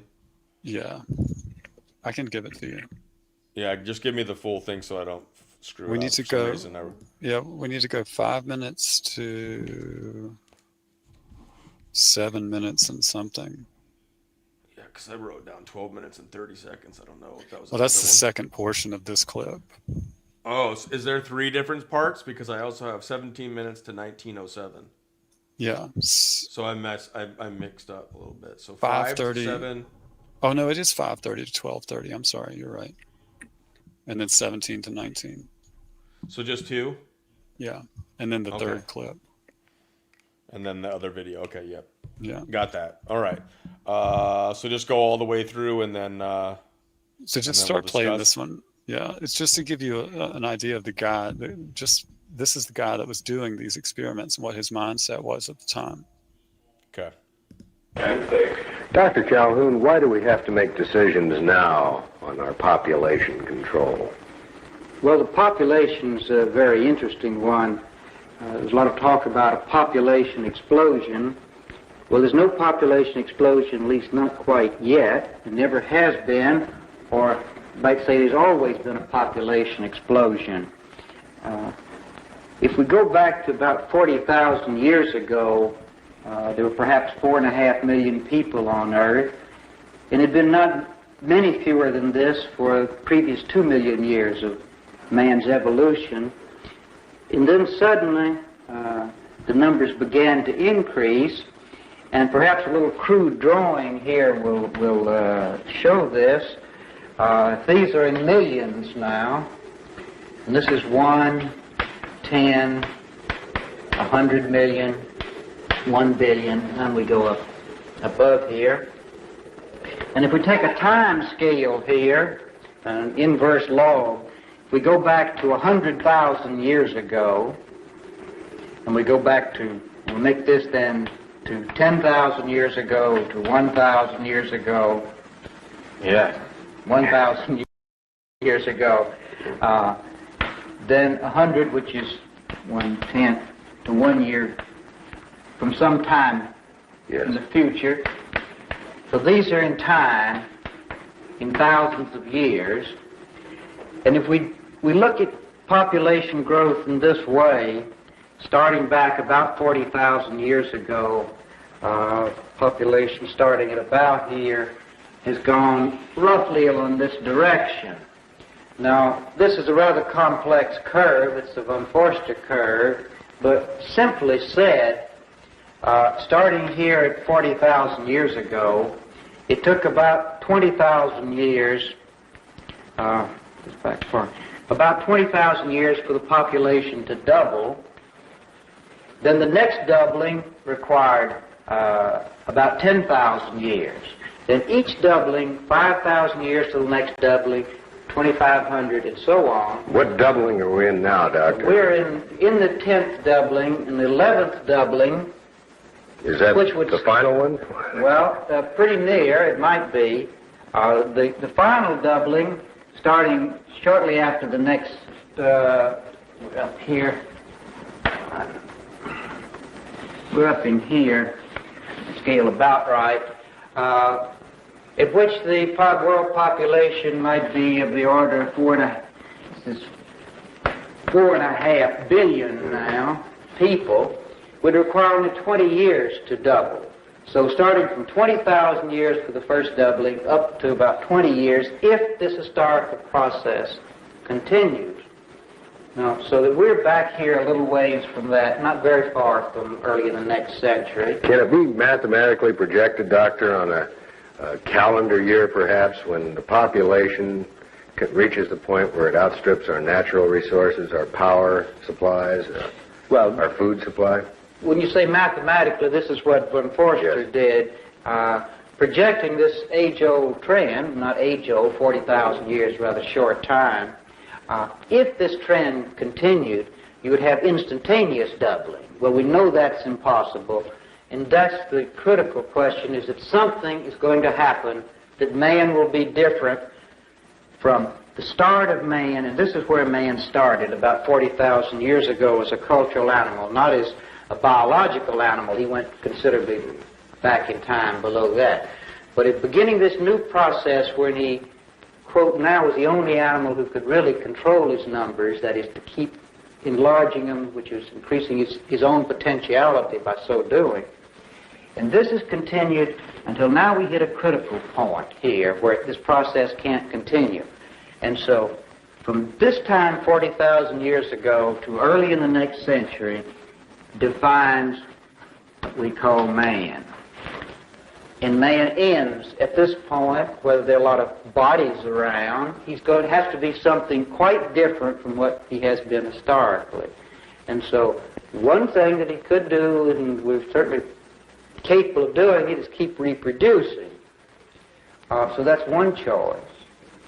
And another choice that we have, which will have to be in effect by early in the next century, is that he can stabilize the population. That is, one, he can keep going not very much longer, above 9, well, I haven't got this figure. This would have been at 9 billion. I haven't quite gotten my figures here. It's sort of doubled to 9 billion. But if this is the end point, if the number of children per adults continues as it's been in the past, there would be about 9 billion people at this point. If we begin slowing down so that the population can stabilize, which is the ecological model as we've tried to do for wildlife management, to maintain a stable population, then with fewer children, we might keep at this level, we have 7.5 billion. Now the critical point here is how many adults. Ideally, there should be, at this upper optimum, 3.5 billion adults in order to make most effective the network of people communicating with people. However, if we go on there's a third choice, and this is the population will begin slowly to decline. And if we go towards that goal, we would have at that point of roughly about 6.3 billion total people, with considerably less than 2 children per family. Doctor, what do you think now of the stress on environmental problems, trying to solve them? Should government, the politicians, pay more attention to this problem, do you think? They're all interlaced. It isn't that simple, but... Well, the problem, the environment is just one problem which we're focused on now, and this may be a real trap because we only look at the physical, biological aspects of our surroundings, where if we focused instead on what is much more essential, comprehensive problem, and this is evolution and the designing of evolution. And in fact, we like to say that we are revolutionists here, but a particular kind of revolutionist, but you now spell differently. Now, we all know what this symbol is. This is prescription, but so we're concerned with the prescription for evolution, or the design of the future, the design of evolution. So we're revolutionists. Revolutionists. You're muted.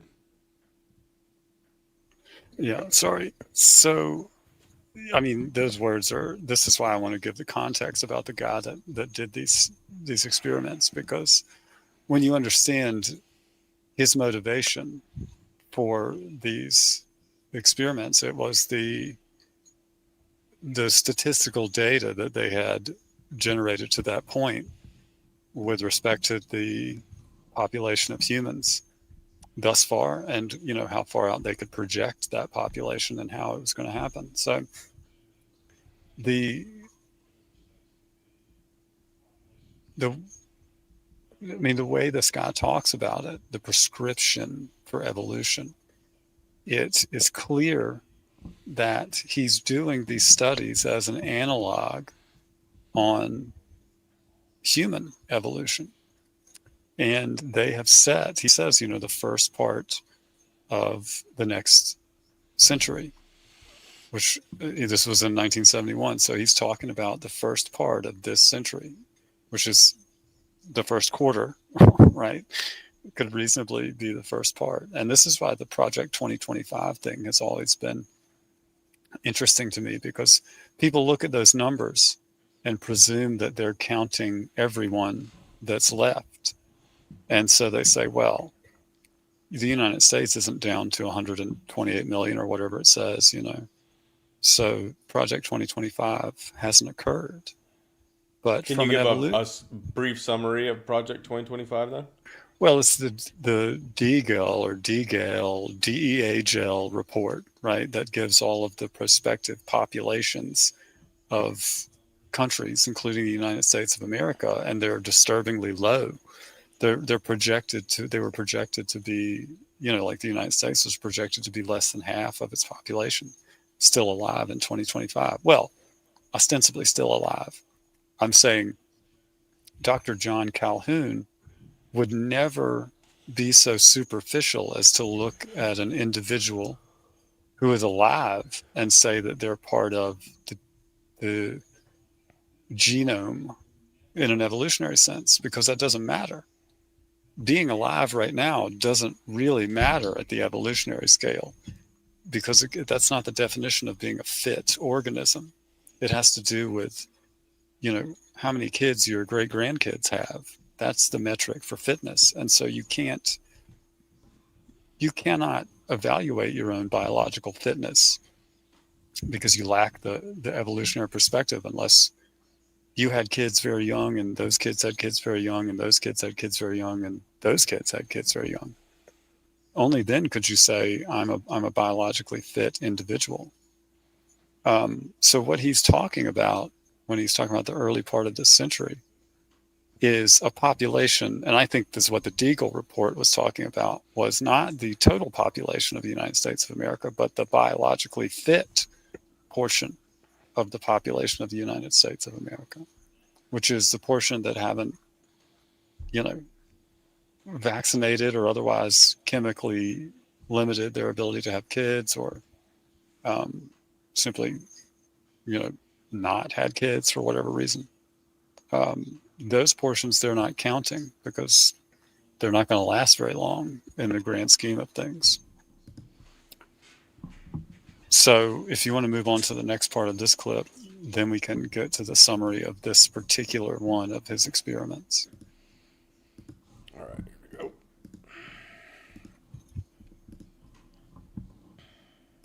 Short time, we've got, let's say, 15 years, or to 1984. So, in essence, if we have about 15 years of grace or opportunity that this crisis presents to us, for which we can change our whole value system, or not change the value system, but change the mechanism for changing the value system. It's sort of a meta process. If we don't do it within this time, we will probably we will go into 1984 in the Orwellian sense. So this is why it's critical. It's the most why this time right now is the most critical time since sometime before when man made this discovery, which probably took him about 15,000 years to learn how to discover a new kind of space, a conceptual world of ideas and progressive development of ideas. So that in the early primitive hunter group, they had about 15,000 years to solve their impasse of when they were stuck by the carrying capacity of the environment, of the physical environment. Now we're also stuck with a similar problem and have about 15 years.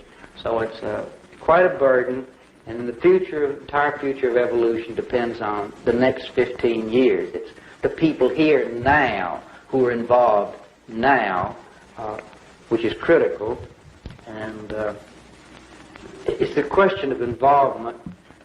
I'm an ecologist,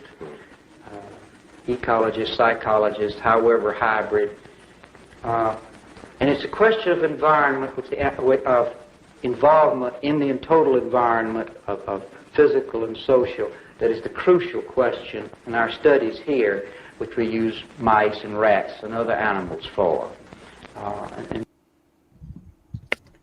So that's the context that I want you to have before we go into this video, which will describe one out of the, I want to say 123, or I don't know, it was a lot, of the different universes that they did in this series of experiments for the federal government, okay? And that's the other important thing that you got to remember, is that this was not a guy at a college doing these things along with students or whatever.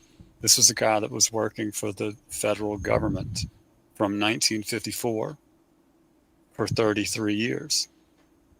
So he was giving this speech that he's giving here at the chalkboard after he had been doing these experiments for quite some time for the federal government. So, I mean, their motivation, and as you hear him say, it's the people now that are going to write the prescription for evolution. I mean, that's effectively what he said. The people here now, it's only a question of the degree to which they involve themselves in the design of the future of human evolution. I know, man. This guy sounds like the precursor to Bill Gates. Oh yeah, well, I mean, he is. I don't know. Obviously, I don't know for a fact about him, but given he is the precursor to Bill Gates in my mind, from a sociological perspective, I guess. Right. And then Bill Gates comes in with prescriptions to solve this problem. This is foundational. John Calhoun's experiments, these experiments, the totality of them, are foundational work for a lot of later work in a much more broad field, because the implications of managing what they perceived as a crisis at this time, we're talking starting in 1954, this was the thing that they were discussing. And the management of it is going to happen at a scale that spans generations necessarily, because it's an evolutionary solution, prescription, right? It's not going to be a one-time thing. So this is a different video from another YouTube account that's kind of animated a short summary of universe 20, the 25th universe in this particular series of experiments. So let's check this out. Yeah, I thought they did a really good job. It's only 6 minutes, and they got good animation to explain what happened. But as you can see here, all mice died. So let's check this out. Cannibalism, asexuality, and violence, a society that had collapsed. What's going on here?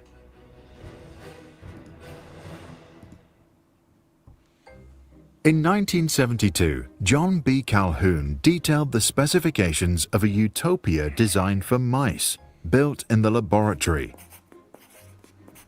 Every aspect of Universe 25, as this particular model was called, was designed to cater for the well-being of its rodent residents, increase their lifespan, and allow them to mate. There was abundant food, water, and nesting material. The universe was cleaned regularly. There were no predators, the temperature stable. Paradise. Or maybe not. 4 pairs of disease-free mice selected from the National Institute of Health's elite breeding colony moved in on day 1. It took months for the rodents to familiarize themselves with their new world. Then they started to reproduce, and the population increased exponentially, doubling every 55 days. Those were the good times in paradise. Past day 315, more than 600 mice now lived in Universe 25, rubbing shoulders on their way up and down the stairwells to eat, drink, and sleep. Population growth slowed. Young ones found themselves born into a world with far more mice than meaningful social roles. Males faced a lot of competitors to defend their territory against. Many found that so stressful they gave up. Normal discourse within the community broke down, and with it the ability of mice to form social bonds. Lone females retreated to isolated nesting boxes on penthouse levels. Other males, a group Calhoun termed the beautiful ones, never sought sex and never fought. They just ate, slept, and groomed, wrapped in narcissistic introspection. Elsewhere, cannibalism, asexuality, and violence became endemic. Mouse society had collapsed. On day 560, the population peaked at 2,200 mice. A few mice survived past weaning until day 600, after which there were few pregnancies and no surviving young. As the population had stopped regenerating itself, its path to extinction was clear. The mice had lost the capacity to rebuild their numbers. Many that could still conceive, such as the beautiful ones and their secluded singleton female counterparts, had lost the social ability to do so. On day 920 was the last conception. The last mouse died on May 23, 1973, 4 years and 10 months after colonization. Calhoun later said that the creatures had died 2 deaths. The first was that of their spirit and their society. The second death was that of their physical body. It was not the first time the ethologist had built a world for rodents. Calhoun had been creating utopian environments for rats and mice since the 1940s, with consistent results. Overpopulation leads to explosive violence and hypersexual activity, followed by asexuality, self-destruction, and extinction. In his widely cited paper, Population Density and Social Pathology, Calhoun concluded, no matter how sophisticated we are, once the number of individuals capable of filling social roles greatly exceeds the number of such roles, only violence and disruption can follow. He then referred to a phenomenon he called behavioral sync. Behavioral sync is our desire to be in the presence of others, to be conditioned to seek to be near others, and to be drawn to the crowd, in spite of the conflicts that this can generate. Drawing from Calhoun's popular research, social scientists started to call for restrictions on reproduction as the only possible response to the world's rising population. Calhoun himself was more optimistic about our future. He argued, as our physical space declines, we are forced to extend a conceptual space, our network of ideas and technologies. Later in his career, he turned to possible solutions and began to build creative universes that minimize the ill effects of overcrowding. What are your thoughts? Is overcrowding a danger for mankind, or does it only affect rodents? And if so, what can save the human psyche? Avoiding eye contact in crowded places is one strategy, but is that enough? To read more about Universe 25 and its cultural impact, read the paper of Edmund Ramsden and John Adams. You'll find a link in the description below. That's basically it. Yeah, I don't necessarily recommend those papers that they recommend. Right. I haven't read them, so. And I don't think that that his experiments really had anything necessarily to do with, well, maybe, but I don't think it was a primary function with respect to overpopulation. I mean, I guess it was a variable that they could decide to isolate and test, but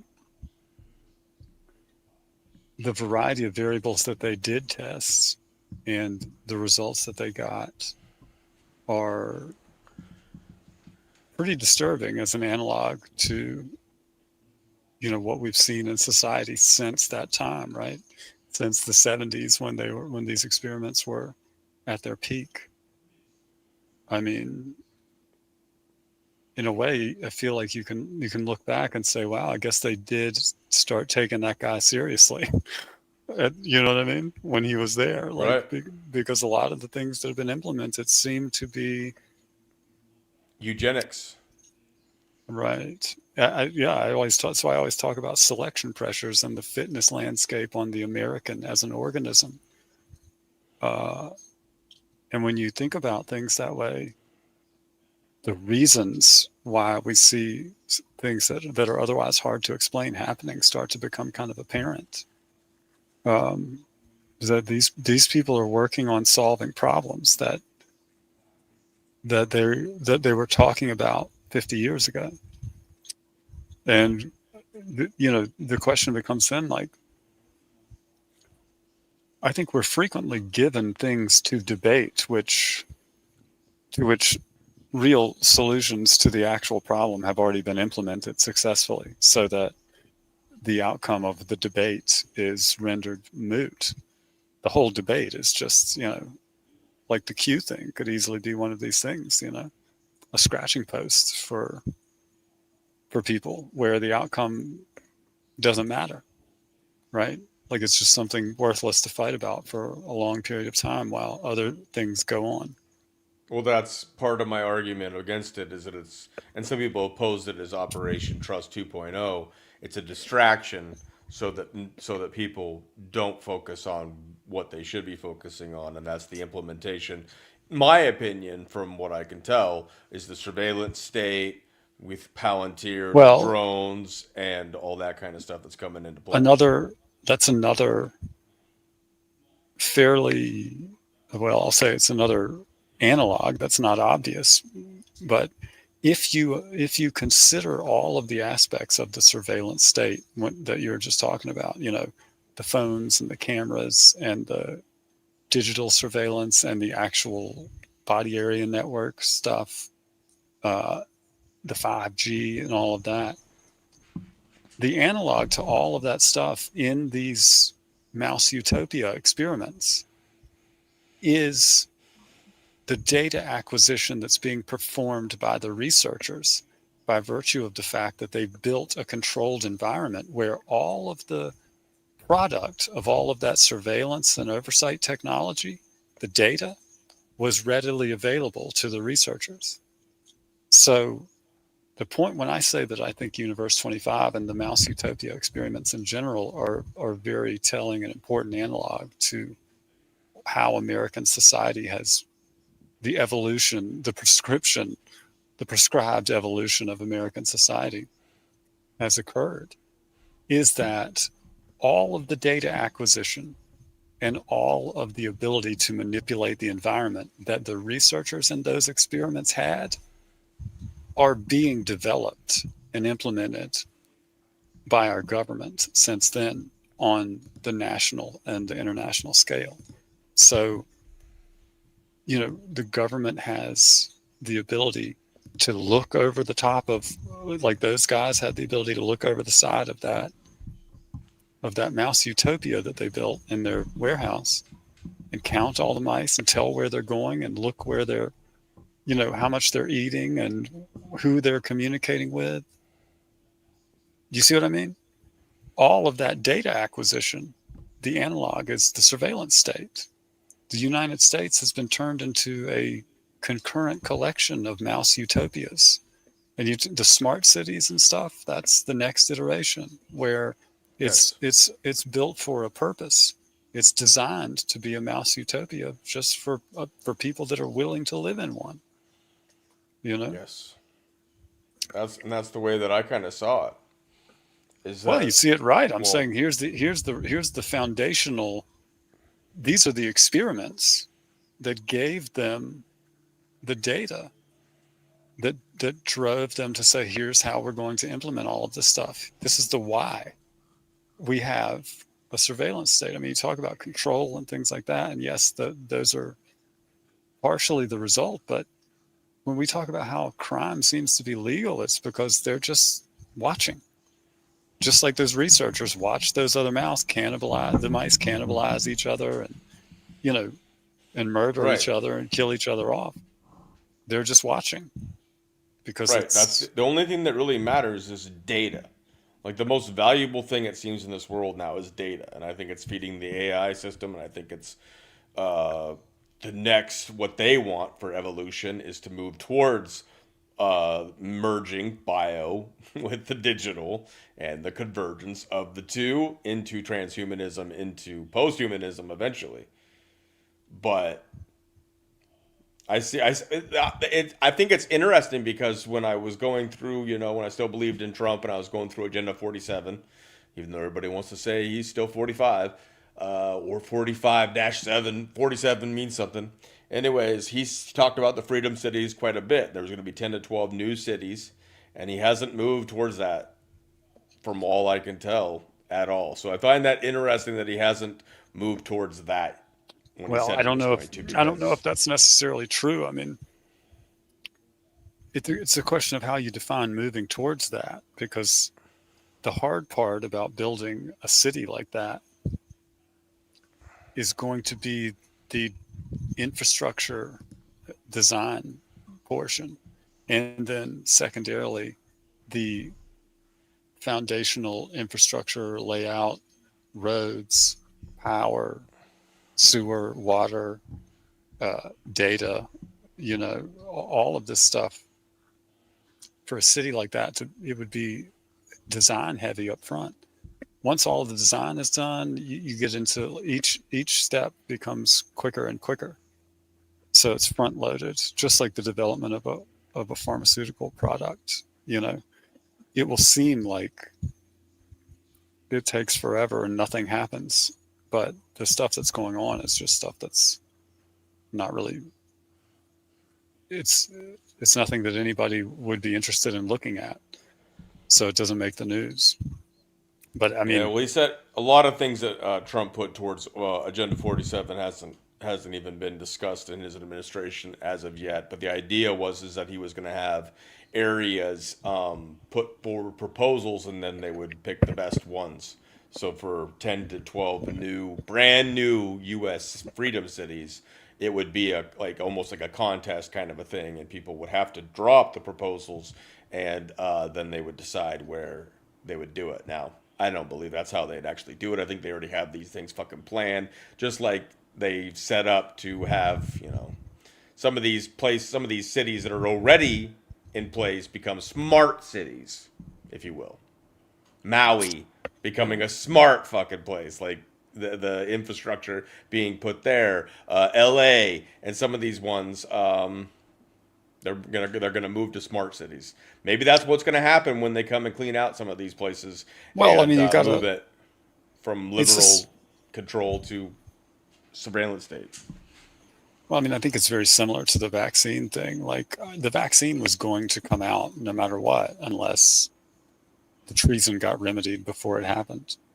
And I think the smart cities thing, I mean, people like Elon Musk and Bill Gates and all of those guys are going to be investing in those things no matter what.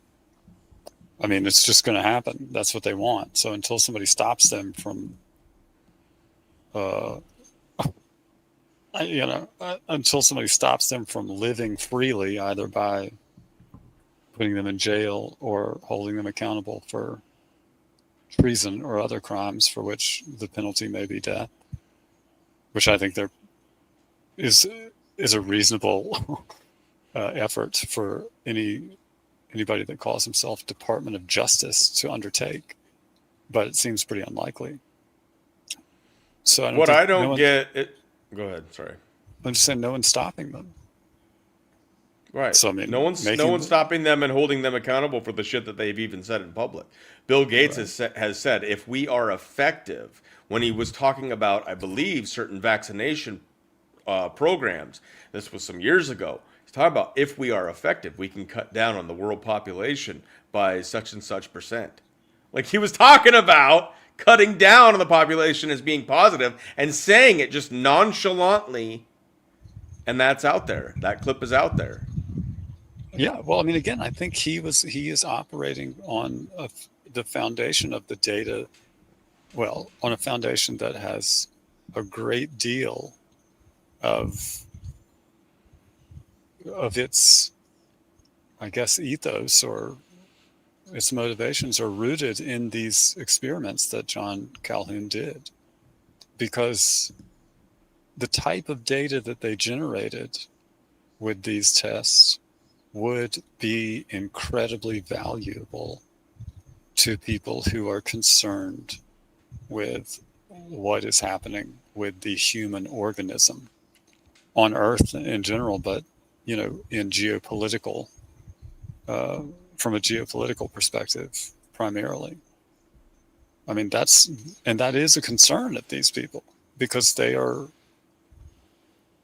I mean, you've got people like Jeffrey Epstein who are trying to literally, like Genghis Khan, spread their seed all over the earth.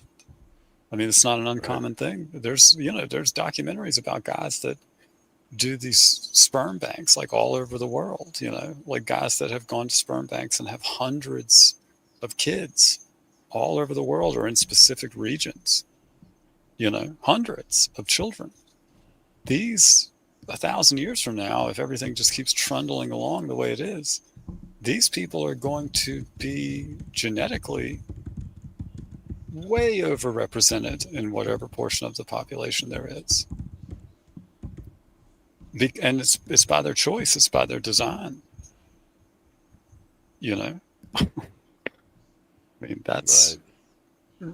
Regardless of what anybody wants to believe, the world that we're going into over the next 25, 50 years, and more so dramatically, exponentially after that, if things don't change, is going to be one where a lot of the worst people on the planet for the last 50 or 60 or 75 years have been entirely dedicated to manipulating the genome of the human organism at large on a grand scale, throwing unprecedented resources at this effort. I mean, it's crazy when you think about it. the implications of it. Absolutely. I think what everybody wishes they had, and there doesn't seem to be a full answer for any of this, but how do you stop these assholes? How do you stop the rich and powerful? The ones that control the armies, the ones that control the military, the weapons, the most powerful forces that could destroy whatever we attempt to build. How do you do it? I mean, a lot of people are also just waiting on Jesus to return, and they're waiting for the rapture to suck them up into the sky. They do all these things that I hear in like the Christian circles and stuff like that. That I'm more inclined because I have a faith in Christ. But when I hear these things, I'm just roll my eyes because I'm just like, well, we got to do something, right? Like God never told us to just lay Well, over I think people have to allow start, them to bend us over. Well, people have to start thinking on a grander scale and realize that, like, if all of the mice in the mice utopia realized what was going on and said, okay, we have to implement some societal systems in order to counteract these unnatural and destructive selection pressures that have been placed upon us without our choice. They were in the same predicament that everybody in this country is in, is that you live in a middle generation within an experiment where the circumstances are being manipulated at levels that are, above your pay grade, so to speak. You can't just overturn or upend all of that without having very negative impacts on the very population that you would ostensibly be trying to help. So you've got to start reorganizing the type of pressures that you react to as a population. I mean, people that want to see the United States get better, I guess, should start having lots of kids and homeschooling them to be revolutionaries, I suppose. I mean, I don't really know how else to. I guess that would be my best advice, but it's, that's a big leap of faith, and maybe that's the trick, and maybe that's what you're supposed to do, and maybe that's why things have been forced to play out the way they've been played out, one way or the other, is to cause people to maintain that faith in spite of how broken everything is. But I don't have any faith in the federal government or any of these systems at this time, or agencies or whatever. I don't. But you have a small bit of hope that there is good guys doing something that. Well, I just think I see that there are strategic and there are mechanisms in place that can be used. I mean, I did it in the pharmaceutical industry. Like I did successfully take the code of federal regulations and apply it in a way that the FDA approved of, and with the help of all of the people that worked there, and got those processes and policies and procedures to the point where they were considered compliant with good manufacturing processes.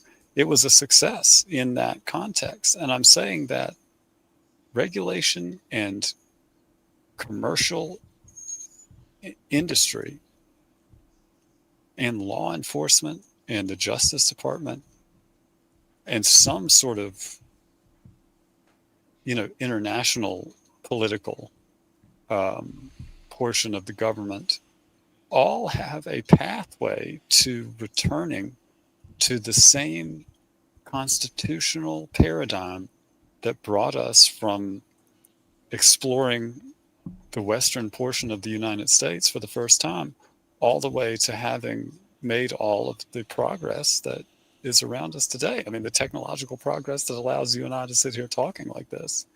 We got here from a place where there were far less people, and it was a far more wild and dangerous set of selection pressures. The people that settled this country, the people that created the government that's here, they all faced much more life-threatening and arduous day-to-day selection pressures as humans than we do now. And we still worry about the same sort of things that they worried about, living longer, all of these sort of material concerns and stuff. And it seems like as an organism, we got to start considering, what are these weird new selection pressures that are being placed upon us in order to control us from an evolutionary perspective? How do we evaluate what the people that have leveraged the data that this Calhoun guy generated back then, how do we evaluate what the impacts of the systems that they would build on this data are going to be? And I mean, if I was just watching the episode that you did with Sabrina and Hillbilly Heart the other night, and they're talking about how there is some sort of distinct difference in this generation, in the youngest generation, Gen Z, and that everybody seems to perceive. And I think, well, I mean, does it seem like the difference between these mice that ended up being the beautiful ones and the regular mice? And, Yeah, there's so I wanted to get to that point, and I'm glad you said that, because that's what I see. I see it a little bit different. Like in this scenario, it's a controlled small area where the physical population has ballooned out, but this is a digital overwhelming of the youth, I believe, of information that is so overwhelming that I think these youth, a lot of them have become like the beautiful ones. Well, they're so That's overwhelmed that they yes. don't. Yes, they are the beautiful ones of this experiment, and not necessarily because of physical proximity. They lack eye contact, because all their interactions happen through digital media, which means they don't have the same social interactions, the same courting practices, the same wanting to defend what is theirs, because they've not been taught that. They're getting overloaded constantly with fucking short videos, dopamine rushes, video games, whatever they can, consume, as opposed to being taught what is important, which is, I mean, your bodily autonomy at this point, as far as what they're heading towards with the surveillance state. Well, that was one of the sort of key things that they studied in these mouse utopia experiments, was the number of interpersonal contacts that these various generations of mice would have, which changed as the population changed. And they were very interested in defining the sort of ideal social construction for, population that maintains a healthy breeding rate and a healthy growth rate. And let's just say that they identified some number, let's say it was like 125, just for argument's sake. So if you apply that to a human, right, they could extrapolate and identify the size of, you compare an Amish community to New York City, right, in terms of population density and the number of individuals that would make up someone's network. And that's real world example. Now, what if you take an Amish community and compare it to someone who has a smartphone from the time that they're 7 years old and on, right? The disparity in the number of that 125 ideal social contacts that an individual would have, the disparity in the number that's made up by legitimate members of your local community, if you're Amish, versus digital entities about whom you have really no idea and no real interaction with, if you're the young kid that gets a cell phone, is huge. It's a huge disparity. Reasonably, you could argue that if digital entities became an acceptable analog for a social contact, that if you could somehow force in, 115 or 120 digital entities into someone's network, you basically capture that person entirely. They're in the mouse utopia, whether they know it or not, and no matter where they live. Yeah, they sure did. And, you could argue, like, they've continued to do it. The continuity of the government that has done that is predicated at this point, and since, I've been an adult, primarily on the complicity in the cover-up of our own involvement in the whole 9/11 fraud, like I've said. When you have to cover up treason and child trafficking and a false flag on the scale of 9/11, anything else becomes possible, necessary. Anything becomes necessary. And so for them to have turned the United States into a collection of mouse utopias, of parallel constructions of mouse utopias, while it's insidious and terrible and treasonous and genocidal, and I think really the most strict definition of that term, it's all of those things, but of course it's what they've got to do. Otherwise they'll have to take accountability for 9/11 and God knows what else, So, I mean, they're not falling on their sword, that's for sure. Yeah, man. I mean, I think it's going to continue to be a slow trickle of headed towards this youth that is the beautiful ones, that it isn't going to reproduce the same, that is going to be connected to this digital format and in ways welcome it, because they're the first generations to receive cyborg eyes and freaking internalables and Neuralinks and all that kind of stuff. The shit that I see going on right now, man, that even frustrates me, and some people are talking about it in the comments. I mean, Trump's giving away a lot of our beef business to places like China and Brazil and other countries. And then I'm hearing about some farmers saying that they're able to measure the amount of aluminum in the soil, and that guys like Bill Gates has been creating seeds that can grow in an aluminum-rich soil. So therefore, the farmers' old tactics and normal non-modified seeds aren't going to grow as well. And Bill Gates and these assholes are going to be the farmers. And like I said, they're going to control the fucking food supply. Get rid of the people that know how to create food for a community that would help us be sustainable. And the kids that are growing up now, these new generations, aren't going to give a fuck about milking cows, slaughtering meat, raising livestock, growing wheat, or anything. That's where we're headed. Listen, that's a whole nother. The whole farming and agriculture conversation is a separate episode unto itself. I mean, right. And I'm not trying to take this one but I'm just saying, when you want to talk about the big scheme of things, that's something to at least touch on, because the beautiful ones aren't going to care about any of the self-sustaining survival tactics that some of us that are still alive right now actually have or are aware of. They ain't even going to be aware of it, and the digital world is just going to see a survivalist, see a farmers, all that information, go put you into a little echo chamber somewhere where no one's going to care, because these kids are not going to care about it. Yeah, and it's not that they're like retarded or anything. I think that it's just, in a way, we've allowed it. It is kind of a reasonable reaction to how much bullshit everything is. Like, who cares how much attention you pay to politics or the justice system or any of that shit in the end, because who fucking cares? Nothing ever happens. The previous generation are all black-pilled as fuck.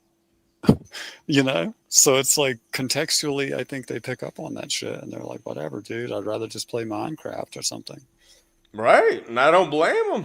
I was that way to a certain extent, even in my generation. Oh yeah, for sure, totally. I didn't want to give a fuck. What Trump kind of did is he turned politics back into entertainment and into something interesting, and they used him to bring more money and attention into the political landscape, which also, regardless if he called out the fake news, he pushed people towards alternative media, created a whole new fucking section of controlled opposition media. I mean, like, the things that he did, man, like, and that's why I have a hard time believing anything good came from him or is coming from him anymore, and that's just my take. But when you want to talk about where the world is headed, he did. The things that he's done aren't the same things that other people have been doing. So I appreciate all of that they're very different. And I'm talking about like the executive orders that he's written and a variety of the policies and stuff that he's forced through. They're not. But do executive orders even mean anything? Well, in practice, it appears that they don't. But I'm Right. saying, but he did write them, which is different than what other people did. Nobody else wrote And about Biden Trump. signed off on some of the ones Listen, where I'm people not. should have got in trouble Whoa, for whoa, whoa, election whoa. interference. Here's the thing where I'm just saying an individual case. He did things differently than other politicians have. And maybe that was to dupe people into thinking that he was different than other politicians. Right. Because in He's practice, a it does. businessman. Well, yeah, but still, I agree with some of the business decisions that he's making. I mean, the tariffs, I think I agree with.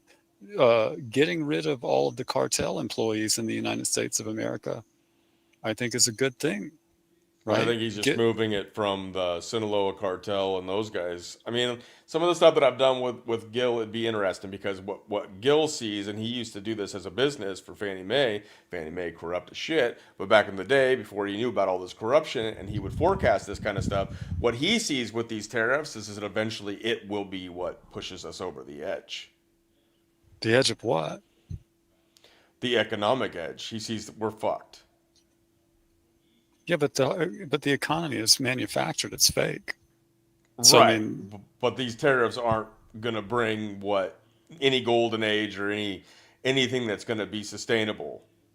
I mean, Like- I guess I don't really care about that speculation one way or the other, because I just think that it's important that if the federal government is going to extort somebody in order to fund it financially, it should be a bunch of other countries that I give a shit less about than I do the United States of America. So good. The IRS should be shut down if the tariffs are said to work. In other words, if the tariffs are profitable for the government, then they should shut the IRS down because it's a treasonous organization anyway, and just manage the federal government's budget with the tariffs. That's better. Right. I just don't believe they're ever going to do that kind of stuff. Well, maybe not. What I think they're going to do is they're going to take the dollar and they're going to move everything to crypto, which is going to benefit Trump greatly. I guess, yeah. I mean, he's probably They've already well-placed. amassed, I think it was Eric Trump on an interview just recently, they've already amassed, I guess at the Trump organization, $1 billion of wealth in crypto alone. Yeah. But again, strategically making that public limits the degree to which, let's say, Yes. banks and places like that, Trump's enemies are never going to create some insane crypto bubble that Trump can profit from if he's so heavily invested in all of it. I mean, you could argue, this is what I mean about superposition. You can argue the strategic value of everything that Trump does one way or another. And he does this done by design. And I'm not saying that means that it's good. I'm saying it means that at the very least, more than lip service is being paid to the potential existence of a good strategy, a well-intentioned strategy.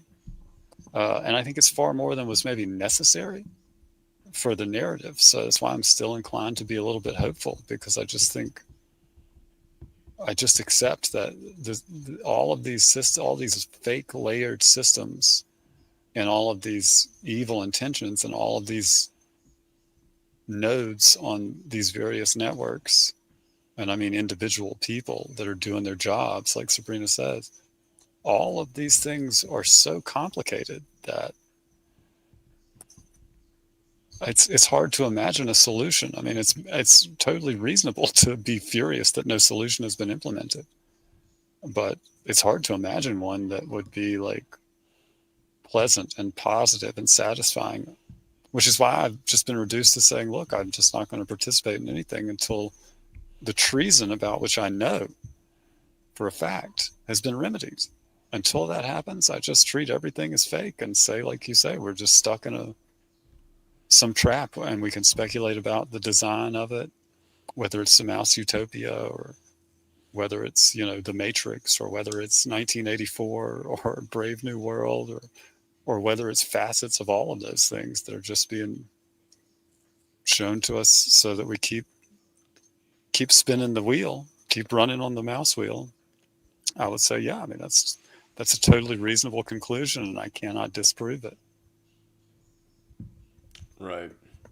And I, I hear Maria here, man.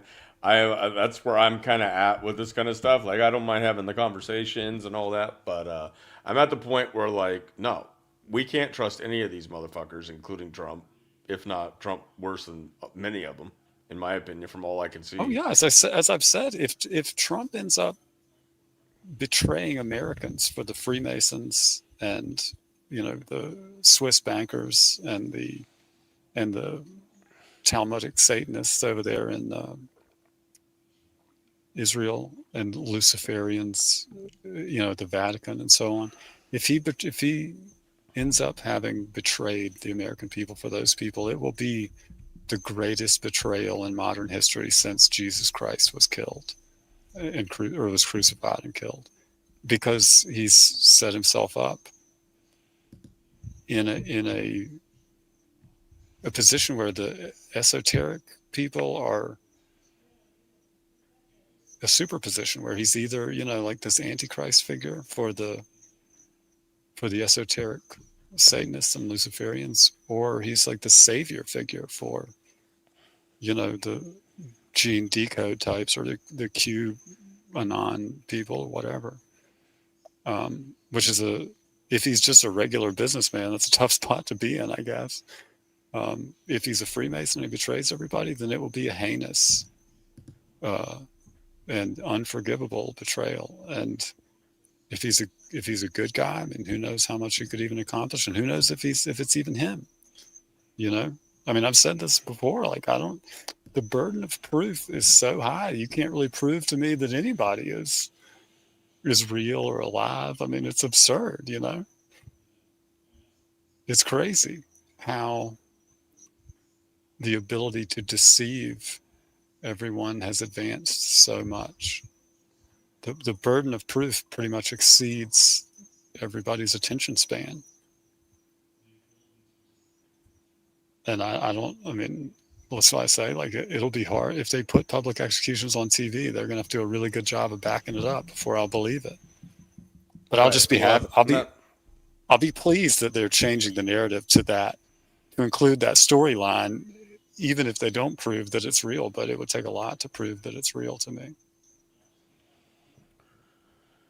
Yeah, I mean, if they do anything that's even honest or truthful at this point, like I said, man, like, I won't even believe it. I won't even trust it. It won't even matter in so many ways.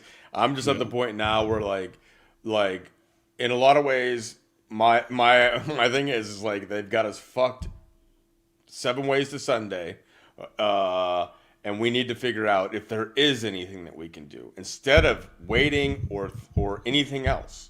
Like, can we salvage and teach our young children how to sustain life by, I mean, I don't even know if it's even possible, because they're fucking putting more aluminum in the soil. They're chemtrailing. They have figured out everything. So I'm just trying to, like, figure out, is there anything we can fucking do? And like, the cool thing, like with that episode that I just did with Sabrina and Hillbilly Heart, it was just a normal people having a conversation, and it was beautiful, and it was like fostering that human interaction that just needs to happen about topics without it being heavy or too dark or anything like that. But when it comes down to it too, I want to have these conversations about whether or not there's anything we can do by creating these communities and growing them. So now we kind of have like the synergists, we got this little Booma community, we got the Hillbilly Heart community, we got some more communities coming together. Well, can we do anything with that? Having some more people growing this community. And, well, I mean, you've got to, that's what I say. You've got to, if you want, it's a question of whether or not you want to have an impact on future generations of Americans. And if you do, and you want your lineage to be a part of it, you want to have some biological legacy, then you got to have kids, but realize that this is the country and the world that you're having them in. You've got to homeschool them or moderate or mitigate the lies that they're taught in school. You got to teach them, hey, if you want to be successful in this world, it's going to be a struggle if you don't participate in a lot of these sort of Masonic farces and stuff. You're going to be surrounded by these people in the corporate world. It's a challenge. You got to try to build communities that are smaller, more cohesive, and can rely on each other, and get multi-generational families back, and have faith that you can overcome everything that they're throwing at you. If you want to have an impact now, I swear, I've thought about it a lot, demanding that politicians acknowledge the concept of treason and asking them to remedy it. It's there. Right. Because you have to, if you want to believe in your government, then your government's got to have the courage of its convictions, so to speak, and its convictions are in all of the documents that define it, what it is, intrinsically, and in practice, what it can do and what it must do. All of these things are defined. And they have to be held to account on that. And I mean, I'm not talking about voting them out because elections are fake, because election fraud is not a crime that's punished. It's not prosecuted. And the treason of stealing the presidential election is a viable path to victory and to the office, apparently. So I'm talking about there should be no politician that is able to give a speech in public without everyone shouting them down with the single word that they don't seem to be able to acknowledge, and that is treason. You know, if you follow them, ask them. I challenge you to post the word treason. I do, but I think these people have muted my accounts for the most part. But they never do, man. Marjorie Taylor Greene will not address. I mean, she talks about a lot of shit.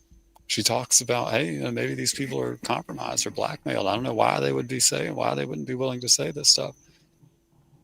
I'm saying, why can't a reporter ask these politicians on Fox News when they go on? Like, why isn't Mike Johnson asked, do you think anyone in the Senate has committed treason?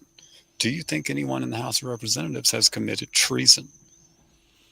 Right. And they opened it up to bring in alternative media or social media influencers, and then they bring in Masons like Dom Lucre to ask questions. Yeah. Well, or they bring in... Dude, it's a fucking joke. They bring in a Hollywood lawyer on, this DC Drano guy, who I absolutely cannot stand. Right. We just need a couple people to be able to ask real questions. Ask Trump, is Q real in the sense that you are Q plus and that it was a military operation? And at least force him to make an answer, because he's fucking been neutral on it the whole fucking time. And that also drives me nuts, because they saw it as a as people fighting pedophilia. Yeah, there's a lot of great things about it. But, like, somebody needs to ask, like, in the Q board, it said, ask the Q. And no one asked Trump the Q. Yeah. Fucking answer it. Ask Dan Scavino Jr., motherfucker. Now that you've been appointed, whatever it is, some fucking new position or whatever, for your job well done on keeping the Trump train fucking going online. But ask him. But see, that's is the thing. Q a legit good military operation, or do you have anything to do with it? Force those motherfuckers to answer the question. It would be moderately interesting to ask him that question, but again, I would say it would be more than moderately, in my opinion. It's like asking. It would not be the first question that I would ask, though. I would want to know why it is that none of them can say the word treason. Why no one addresses the possibility of treason? There are so many examples of it, and no one will talk about it. Even, people on the left don't even bring it up about Trump. The insurrection thing. They didn't even call it treason then. No one will say that word. It's like the power word. You say Q to people, they're going to talk to you about QAnon or this or that. They'll obfuscate. I'm saying fucking treason is punishable by death. I feel like some of them have thrown the word around, like treason and stuff like that, politically. But Trump has on I think 3 occasions. Right. So it's not like that would be necessary. Well, none of the reporters don't ask him about those. Newspapers don't post those posts. Websites don't talk about it. Influencers don't really get into it. The implications of it, that the guy who's the president has said the word treason about former presidents. You know? Yeah. I mean, yeah. I mean, I don't know how you make your state a country, though. I mean, a lot of these things are well, they talk solutions about, that we can't and really I don't implement. know what all the terms are, but Texas was considering Gonna secede it, but from the I union. doubt it. Yeah, I doubt that was ever they were just probably fishing out there for data, like we always say. But like I'm saying, like let's end some of the bullshit, please, for the love of God. Like, ask Yeah. the fucking Q. And not QAnon, so that all the Q people could say, it's not QAnon, it's Q. They didn't answer the question. They didn't ask the question. No, fuck that. And I even got Cash Patel calling it Q and saying a baseless conspiracy theory, Q. But fuck Cash. That's just one opinion. And then you got Ezra Cohen, the same thing. But then people always say they're talking about QAnon, they're not talking about Q. No, ask them. Is there a difference, Mr. President Donald J. Trump, between Q and QAnon? Get an answer. Sure, yeah, I would like to hear the answer to that. Right. It seems like, given the amount of publicity that Q has gotten, someone would have asked that question, but no, which is weird to me. Right. They don't fucking do that it's- shit. It's just like, let's just get down to the fucking nuts and bolts of shit. It just drives me fucking nuts. Because they blamed a lot of J6 on QAnon. It's like, let's get some fucking answers on what this shit really is. Well, so I guess if that's a true assertion, then a lot of QAnon is in the FBI, right? Which makes sense. I mean, that could be the case. The DIA and the FBI. So I mean, it's not necessarily inaccurate to say that QAnon was responsible for January 6th, because I think QAnon was very likely to be predominantly the DIA and the FBI, and I think both of those organizations were basically responsible for January 6th being what it was. Right. So, I mean, but Trump participated in that. Like, as much as they've attacked him in a way, it's just like they attacked him for Stormy Daniels, but there are other accounts of Trump having sex with actual young children and shit like that. Now, whether or not they're true, I don't fucking know. That's the thing. But they attacked him for Stormy Daniels, who's a fucking porn star, meaning she's an actress in sex films. Like, they attacked him in one way, but they didn't attack him for the Jeffrey Epstein stuff the way they could have with actual people that have claimed that they had to do sexual acts with him when he was with Epstein. So, like, all I'm saying is there's a show point of it. So even if you were to argue that QAnon is separate from Q, Trump at his rallies had lots of people holding up Qs, had babies being held up with Q on them. He had fucking all these fucking rallies, all this shit, all the stuff that he puts on his True Social. He has promoted it. it got big. He promotes baseball and golf and football too. There's not a lot of alternative conservative people out there that aren't involved in some way in Q being part of their fucking thing. Oh yeah, it's still a question. It was huge, but I don't. I mean, he promotes the NFL. He promotes Major League Baseball. He promotes golf. You know, and like these organizations are all compromised. He promotes politicians. He hires people that are compromised. I mean, I guess I don't know. I mean, I don't take it personally anymore, I guess. I just think that it's all so. I don't take it. I get frustrated emotionally because no one ever, like, it's like this, and I love you, Christopher, or whatnot, but this is bullshit to me. This is what they always say. This is what Q people say. I mean, maybe that's what you're pointing out here. There's Q and Anons. There never was QAnon. This is what they always say. This is their get out of jail free card. Early Q posts, though, they called themselves QAnon. And then when the mainstream media started attacking them, that's when Q made a post saying there is no QAnon, there are only Q and Anons. But if you look up QAnon as a keyword search in the keyboard, and they called themselves or referenced news sources like Twitter posts and stuff like that considered their movement QAnon. They accepted it as QAnon early on, and then changed their stance as mainstream attacked them. I mean, I don't know who they are, I guess, is what I'm saying. I never really... Wait. What do you mean they? Like I just said something that doesn't make any sense. They, as in the people that have the social media influence that pushes this kind of bullshit. The kind of people that even Trump has retruthed. Those kind of people make the argument that there is no QAnon. There's only Q and Anon. Some will say that the QAnon aspect is the DIA Flynn aspect, but Q is still legit in some way. In some way. That's what one argument is. But there's not a lot of influencers that actually have influence as far as numbers, making a wave in any kind of direction that actually pushes that 4chan was the only opportunity for Q to be legit, and that Q was separate from QAnon that became the PSYOP that was Operation Trust. But it wasn't from the beginning. That's the argument some people make. There's not a lot of people out there that are social media influencers or alternative media heads that'll push that. It's not profitable. Well, there are semantic misunderstandings that are occurring and have always occurred with this since it got spread outside of 4chan. Purposefully. Well, yeah, but I'm saying, let me explain in particular one that is crucial to this, which is the word Anon. I mean, the history of the word anonymous, or the name, the entity anonymous, which when 4chan was attributed to having done this or that in the real world throughout its history, or whether it was like hacking things or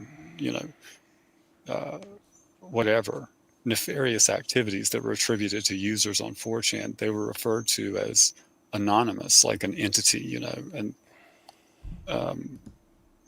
later, like in the 2012 maybe and onward, after the hacker known as 4chan, or the hacking group that referred to itself sometimes as anonymous and took credit for things as anonymous, it became sort of ubiquitous on 4chan to it became a name that you would say to someone. Like if you would respond to someone, you would say Anon, comma, you'd use a direct address, a comma. It's a respectful sort of moniker that you would give someone on 4chan if you weren't interested in calling them, some sort of pejorative name. If you just want to say like dude on 4chan, you would say Anon. And so when people say it was Q and Anons, what they're saying is there were threads on 4chan where someone posted with this Q tripcode. And as with all threads on 4chan, you have the OP, the original poster, and then everybody else who's in the thread. And the people in the thread are just Anons in the thread. So to say, someone say it's just Q and Anons, that's a person that's using the word Anon as in the context of individuals on 4chan.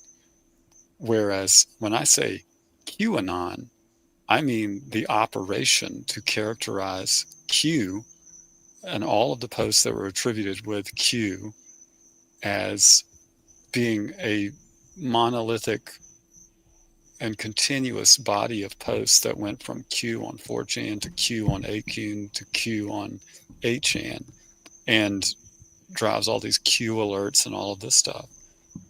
But someone who was an Anon in the threads with Q on 4chan would say it's Q and Anons, not, and that would be a distinct thing from QAnon, the registered trademark of the DIA operation that followed the 4chan post, whether the DIA was the 4chan poster or not.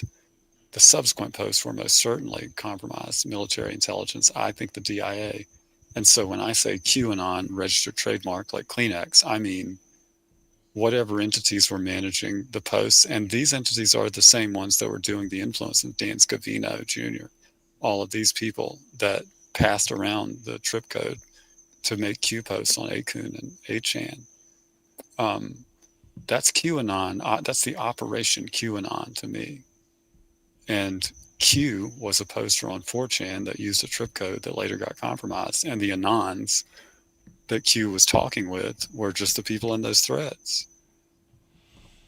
I understand the distinction, but I don't like the bullshit cop-out when people say there is no QAnon, there is only Q and Anons, as if there's a legit movement that consists of a Q poster and an Anon poster. Because I if understand that was the case, then you're making an argument that the original person had the power, or people's military group had the powers to put out information that changed the world, but never found a way to come out and say the posters on 8chan are full of shit and they're not us. It's all the same thing to me anymore, bro. Well, I'm sorry to disagree with you, but I can prove that that's not the case.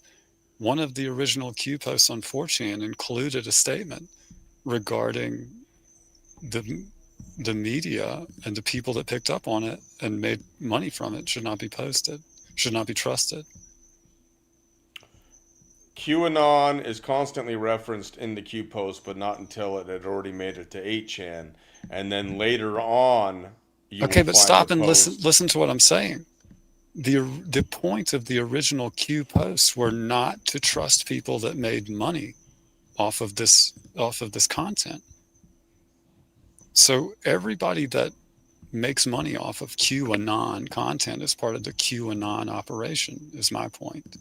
I mean, everybody that makes money off of the Q posts on 4chan are part of an operation that is against the ideology that was conveyed and I think resonated with people. I mean, it wasn't until a post 4881 that they said there is no Q, there are Anons, there is no QAnon, even though subsequent posts before that. Yeah, but that's because that's in response to their operation being characterized as distinct from the Q operation. I mean, we can disagree. I love disagreeing because we should have our own thoughts. But I do not see how you are making your point that those people had the power to do that on 4chan, but they never had a power to go to a different platform and say, hey, we, in some military fucking fashion, we're the original posters of Q. Disregard anything from 8chan on. Nowhere were they able to have the power. But why would they do that? Because of the bullshit that happened afterwards. All of it's been bullshit, Biscuits. Stop yelling at me, please. I'm saying... Just because you can keep a level head of this. People have fucking lost everything. They're still losing everything. They're fucking losing their fucking asses because of these fucking grifting assholes. People have died thinking medbeds are coming because this opened up a whole new world of conspiracy into a more mainstream space. I'm not asking you to stop caring. I'm asking you to stop yelling at me. I'm saying I understand those things. I understand the gravity of the situation. I'm only giving you my perspective, having seen those threads and having known, because of the content of the original 4chan post, which I saw in real time, that it was compromised and that everything that followed was something that should really be ignored. And so that's what I did. And that's what insulated me from being so betrayed as you are. And I feel betrayed about a great many things. And I'm no stranger to loss as a result of mistakes that we're made for believing in these types of systems and stuff. And I feel it. I'm just giving you my perspective. And I totally empathize with the frustrations that people have about it. But I just say strategically, whether it was for good intentions or bad intentions, the military intelligence apparatus that run these types of operations don't consider how negatively it's going to impact the people that they're targeting. It's just, you have to just understand that and accept that it would always have been manufactured in a callous and inhumane way, because it is expected to create casualties of a psychological war.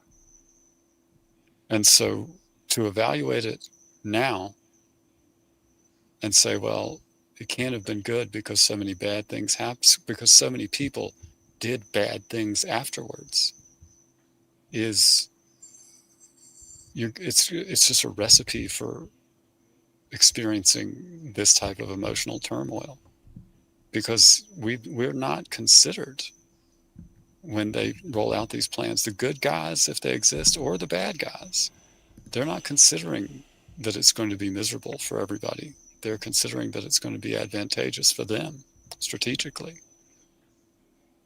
And so that's the disparity, I guess, and why, listen, I get worked up, and if I let myself get worked up about it, I will. I'm just saying, even though it's hard, and even though a lot of bad things have come of it, strategically being dispassionate about it is the most effective thing to do. Because there are, regardless of whether they're real or not, there are things in writing at the federal level that put federal employees into a bind. I mean, they leverage them like they're doing with Dean. I mean, the Secret Service has a remit, it has a job description, it has rules that it has to follow.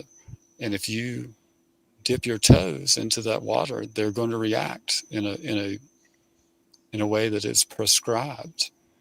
Every federal system is like that.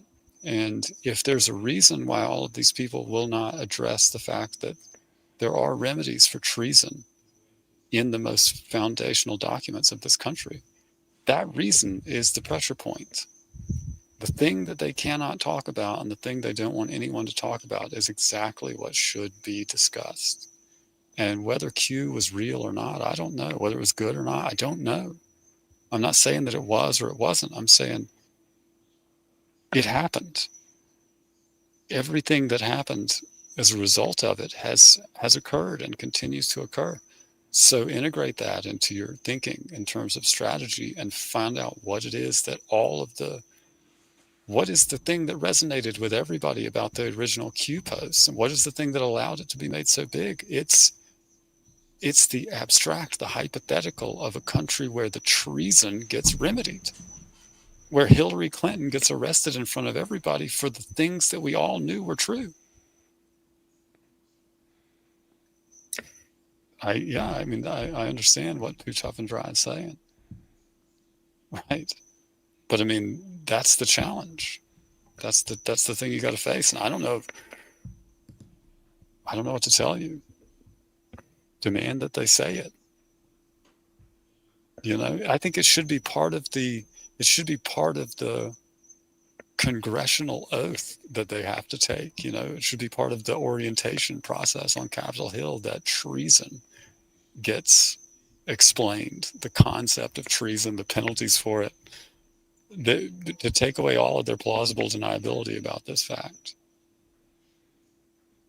And I don't, I'm sorry that you and I seem to butt heads on this a little bit.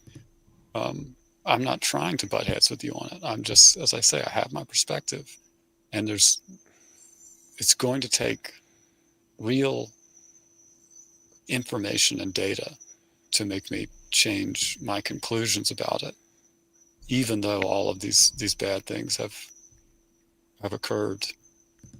I mean, a lot of bad things have occurred in the name of Christianity and in the name of Christ throughout history, and people leverage those things to turn people away from Christ.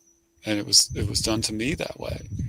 a lot of heinous stuff has happened under the false flag of doing it in the name of Christianity or in the name of various religions that aren't really representative of the teachings of Jesus Christ in particular. But they still happened, and it doesn't take away from what Jesus Christ taught about how to be a worthy human. And so I'm not comparing Q with Jesus Christ by any means. I'm just saying bad jacketing operations exist, and that's kind of what it looked like to me. But here's what I like about Jesus Christ. I mean, there's a lot of things, but in the context of what we're discussing here, you're talking about something that is very mysterious, deceptive in its art of war, as is art of war in aspects of it. Jesus Christ never lied. Told parables, which Q could have been, utilizing parables and stuff that people didn't understand, codes, puzzles and stuff like that. Sure, just like Jesus did.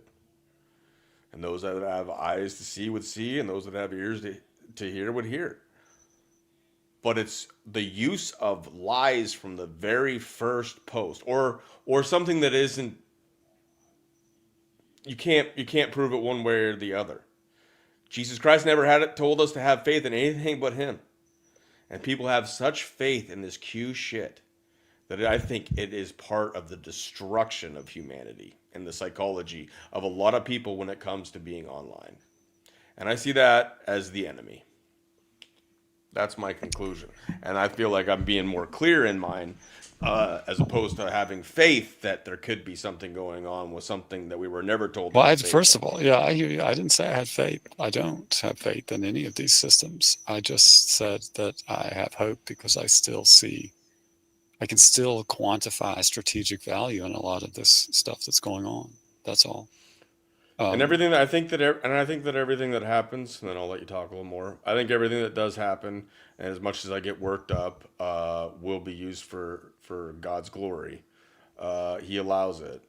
I don't exactly understand how that works. I know there's going to be a lot of discussion about free will and the interactions of that and the divine, but whatever happens is intended to happen or was going to happen.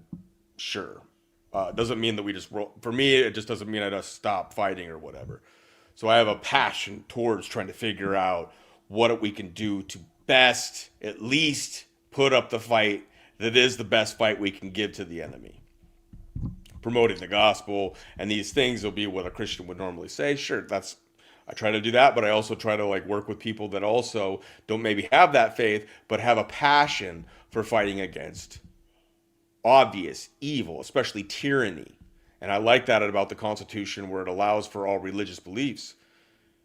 So I'm just trying my best to come up with clear answers, and I have a hard time giving anything anymore to the ideas that maybe something's going on that you can't understand. As far as human interaction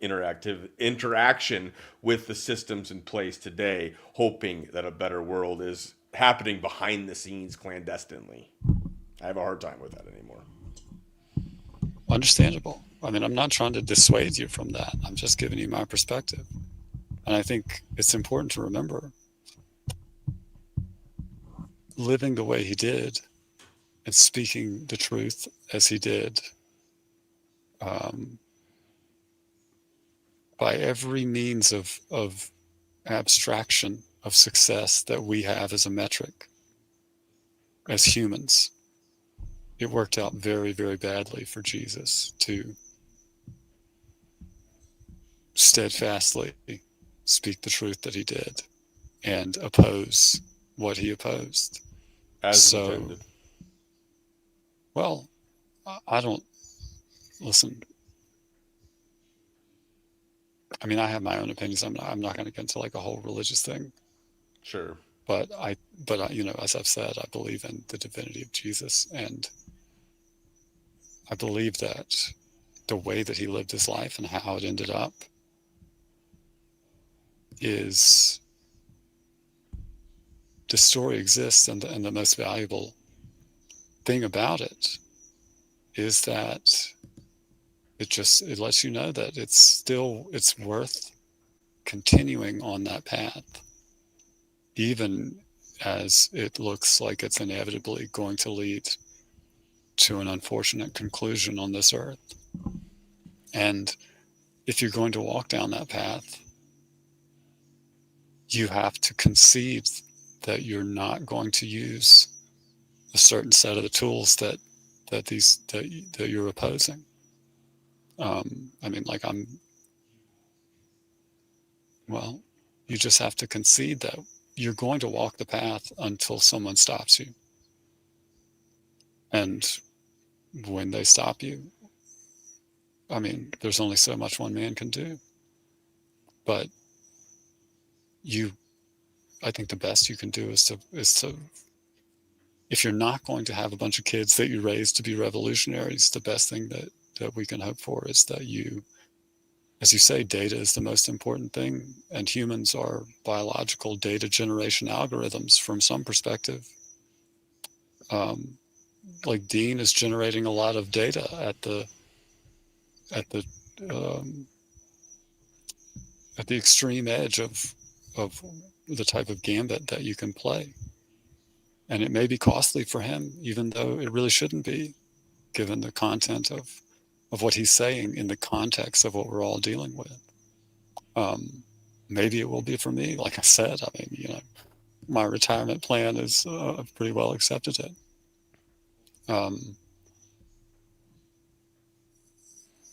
It's not going to be an easy path, and it's a painful one if you're very invested in some deviation from it back onto Easy Street in the future. I mean, it's fun to think about that, but when you realize when you get the type of threats that people are prone to getting, and you see the type of infrastructure that exists, the piece of hope that I have regarding, Trump's motivations and Q and these things, I mean, those are kind of the last pieces for me. You know what I mean? Right, and it would be nice to believe that something like that was taking place, because then your future would be. I would think that you'd be, in some cases, and you would never accept this, but in a way, and I see you as, in a lot of ways, a hero, somebody that actually has a standard and a principle that you stand by. Don't stop me, because I believe this. And this is why I love having you on, and we can agree to disagree on and many things, and all. It's never going to change how much I love you, bro. And I can't believe how many shows we've actually done together already. But I've never, hardly ever seen, and Mike Gill might be the only other one, that has ever had a principle and stood by it to death. You're willing to die for what you believed in. You lost a lot of what you had. I mean, you basically lost everything you fucking had, except for what you were able to salvage and the way that you set things up to annoy the enemy. You have. I see that as heroic, man, because people come on shows all the time and they talk about how they're a patriot and how they do this and that, and how they're fighting for their country. Dude, you at least have stood by principles like none other that I've really ever met. Well, I think you have thank you. I mean, that's very kind. I think that you probably don't have all of the data necessary to make I wouldn't characterize myself as anything so positive. I mean, I think I chose to start making very principled choices at a bad time. It's how I was, But a coward would try to cozy up and be like, you know what? And reason with these people that are unreasonable. Maybe you just realize they're not reasonable, so you wouldn't try that method of actually remedying what's been set in place. I think all in all, I was just fortunate enough to gain enough context without getting. I wasn't ever in these networks. I mean, I think the Freemasons tried to get me, you know, on 2 specific occasions where, you know, my career had gone pretty well and I was pretty highly placed from a corporate perspective or whatever. And I knew enough to be able to just sort of feign obliviousness to the point where they considered me ignorant, you know, I guess profane or whatever their word for it is, to the point that I was never going to be anything but a reprobate. And so I got lucky in a few senses where I avoided like the indoctrination programs, like at this science and math school, which I think probably was sort of the lead in to like the university programs and all of those things. So I got lucky. And then, you know, the right combination of luck and unlucky will put you into a position where I've had the means and the opportunity to try to take some sort of principled stands. But it's not looking good. So I wouldn't advocate it as as like an investment strategy or a I'm not going to make any money as a life coach. I'll tell you that, because my advice is it's proven to be not advisable. And dude, and I'm not saying you're a saint or you don't have sin in your life and all those kinds of things, but to, you know, how do they say it? To live is Christ, to suffer, to die is gain. You are living it, man. You are living a principle that I think is admirable, that so little of the population, you are a data, they got to be monitoring you like above and beyond the vast majority of the people on the planet. And you're going to, don't stop me, I'm just saying.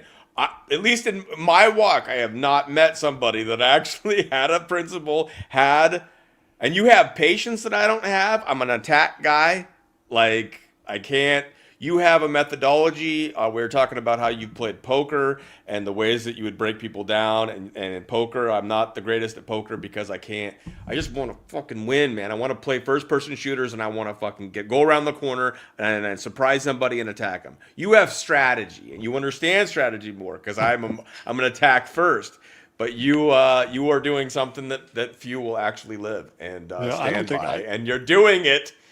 I mean, like, it's not a joke, people. From the first show that we did, and then I'll let you talk. From the first show we did, there could be a podcast in the future where I am, hi, you're getting a call from a correctional facility, blah, blah, blah, blah, blah, from a man named Biscuits. Do you accept? Yes! Everybody, we got Biscuits live on D-Mind and Booma-san! How you doing in there? How's the commissary that we're sending you, brother? Except, yeah, that's what I'll be asking. It's like, accept those charges, guys. When you know, not like and subscribe, but accept the charges when the phone rings. That's too funny, man. I don't know. No, it's probably not going to work out well, but you got to face that type of stuff. It's like, I don't know. I really enjoy, I read like Marcus Aurelius and that kind of stuff, you know, like Meditations and it's got some interesting wisdom in it, but Stoicism is like a pragmatic thing, really. It's a strategic thing. You can't really be stoic as it's hard ethos to be a human. It's not right, but it's good to be stoic when you're trying to think strategically, you know. And I wouldn't say I'm very good at poker. Also, what I was good at in poker was entertaining myself at the expense of people who were stuck at that table because it was a gambling thing. And so, like, a lot of times I would be perfectly willing to lose whatever money I had on the table just so that I could extract the most out of these goons that were around me. That was the most entertaining part. It was a captive audience, I think. You have one of the most interesting minds ever too. It kind of reminds me of that Booma streamer where like it just kept going on and on and on. It's like I kept trying to get off and like I didn't really know you were doing it because you weren't being obvious about it. But then finally at one point you said that you've been doing whatever you can to keep me on so that this thing never ends. So it drives me crazy because you enjoy it so much. Well, it was Like kind you of ornery entertaining. son of a bitch. Well, yeah, I mean, I will say that is definitely one of my flaws, and it probably comes from spending so much time on 4chan, is that I can, I definitely have a twisted up value judgment when it comes to the value of getting a good trolling in on somebody, you know. But Oh man, dude. I try to keep it very good natured these days, you know. I mean, like I Right. told you, I went through whenever the COVID stuff was going on, the vaccine passport, you know, you remember that thing?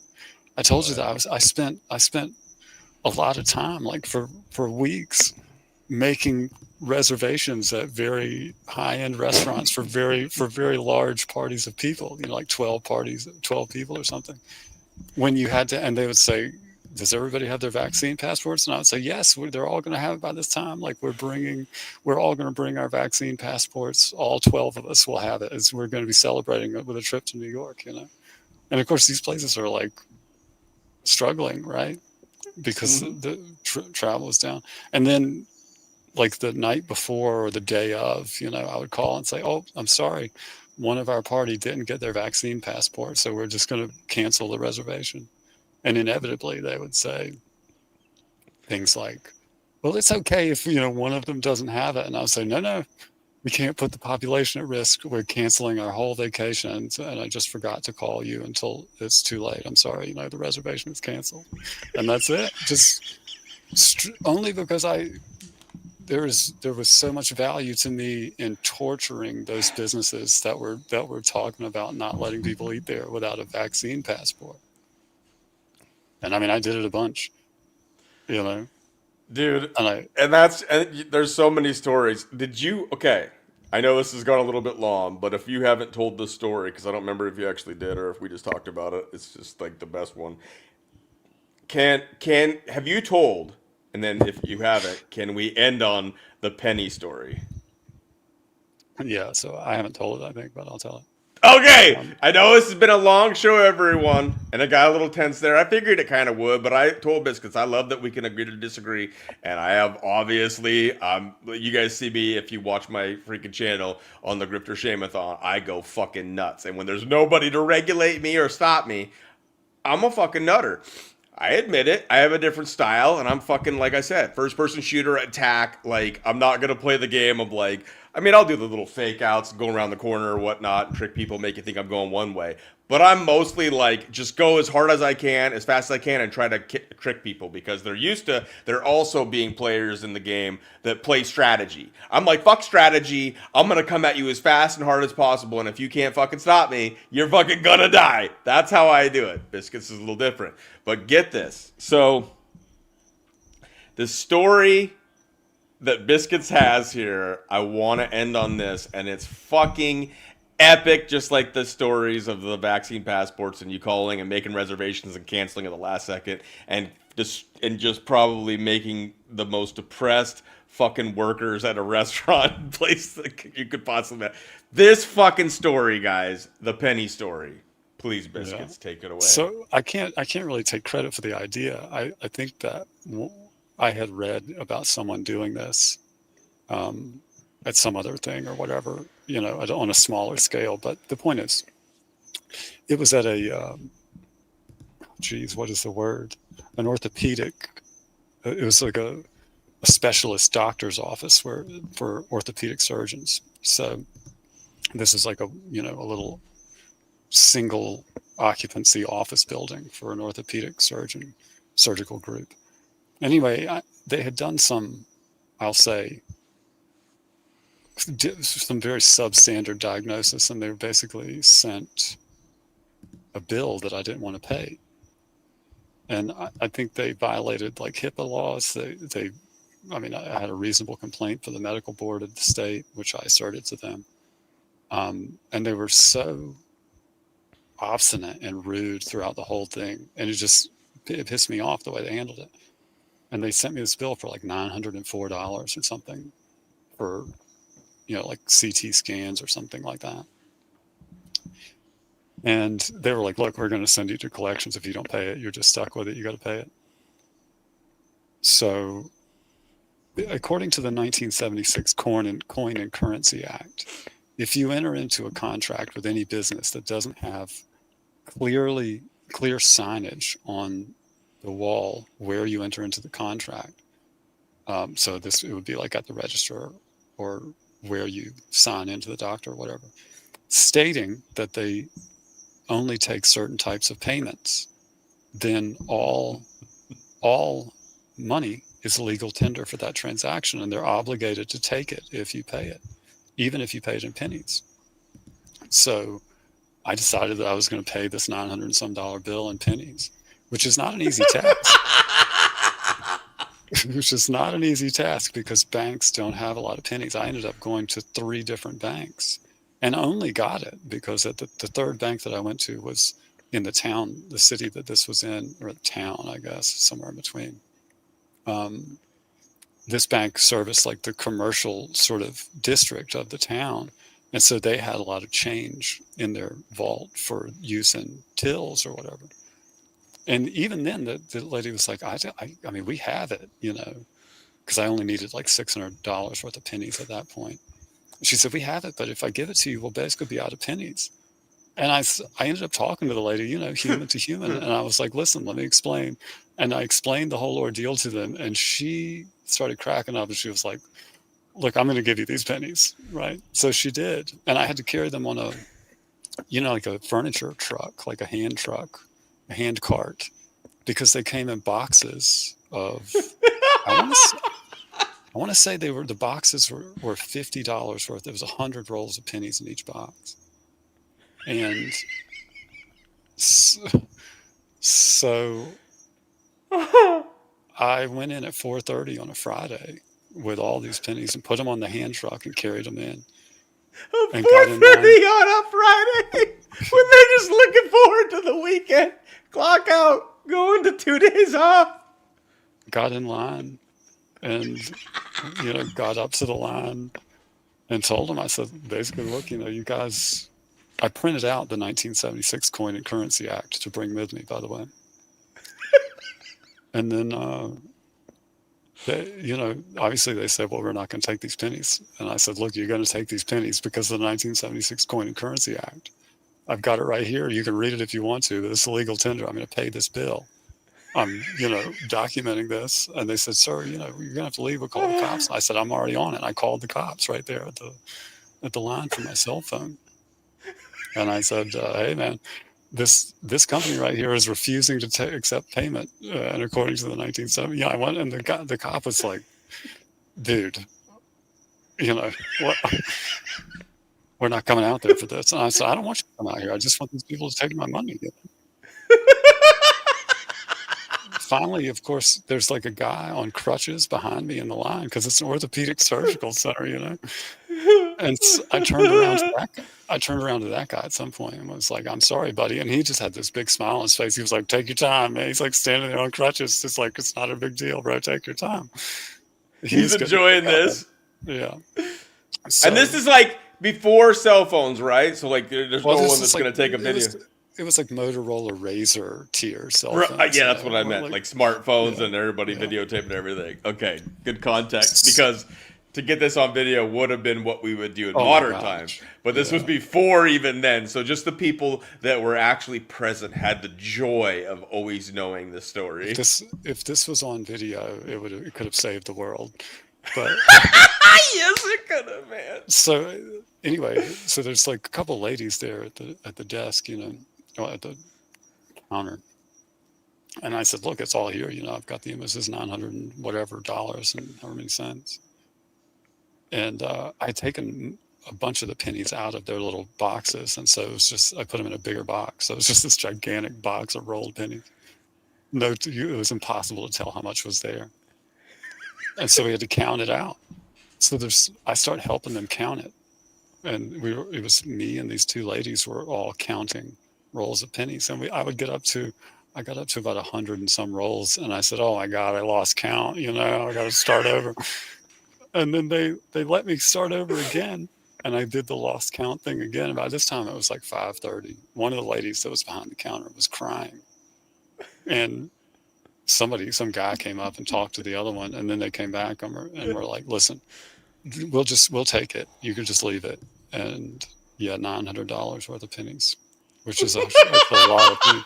Hundreds of pounds of pennies. Oh man. So at any rate, they said, we'll take it, whatever. And I said, okay, well, you got to give me a receipt, paid in full. I wouldn't leave without that. They gave me the receipt, and that's how I paid my bill, was with hundreds of pounds of pennies that they had to deal with somehow or another. I feel bad for them, but I told those ladies, I was like, this ain't. When the lady started crying, I was like, look, I'm sorry that you're crying. She was very emotional. She was upset. I said, I'm sorry that you're crying. This is not meant to target you, but you got to understand that, the medical care that what was received in exchange for this money that you're charging me was worthless. You screwed me over. This business that you're here a part of screwed me over, and you're paying the price for it now. You are, because these policies are wrong. The way you do business is wrong. And fuck you, basically. Oh yeah. That was about as big of a fuck you as you could get. And so that's stories like that. That's just one of many, but I had to get you to finally tell that story, dude. It would be so great if it was on video. I mean, probably they have like security camera footage in there, I guess. Maybe. There certainly were people in there in line and stuff that were watching. I mean, the guy behind me that had his big leg cast on, like all the way up. It was like from his ankle to his hip, And Dude, and he stood for you. He stood for you. He's like, I'm not watching this sitting down. I'm fucking standing for this thing, and I don't care that I gotta wait, and I'm probably fucked with my appointment. Maybe they came and got him. I don't know if you saw him leave at some point and go and get his appointment or whatever he had to do. Oh, he waited the whole time. Standing like fucking, I salute you, motherfucker. He waited the whole time. He said, I remember it clearly. He said, take your time, man. Do what you got to do. So if it would have been like something that was filmed, it would have saved the world, especially like right at the beginning of viral videos and shit. It would have saved the world. And now instead, when you go to the register and you see those little plaques that say we only accept this, you can fucking look at this guy, this fucking guy who does that shit. Well, but somebody else did it. I think it was at a tow company was the original story that I saw. And so I'm not taking credit for the idea, but I'll tell you, it's not an easy thing to execute when you get into like hundreds of dollars worth of pennies. There's logistics involved. You got to plan that shit out. And you got to have the muscle to be able to move it. Yeah. You got to order that stuff in advance. You got to order the pennies like weeks in advance. And that was my mistake. Were you able to truck it in on just one push, or did you have to come in, drop off, go out, grab another fucking load?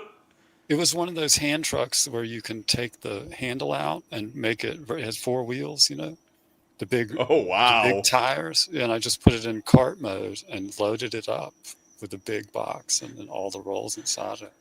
It was a freaking nightmare to move around. I mean, I feel paid in full.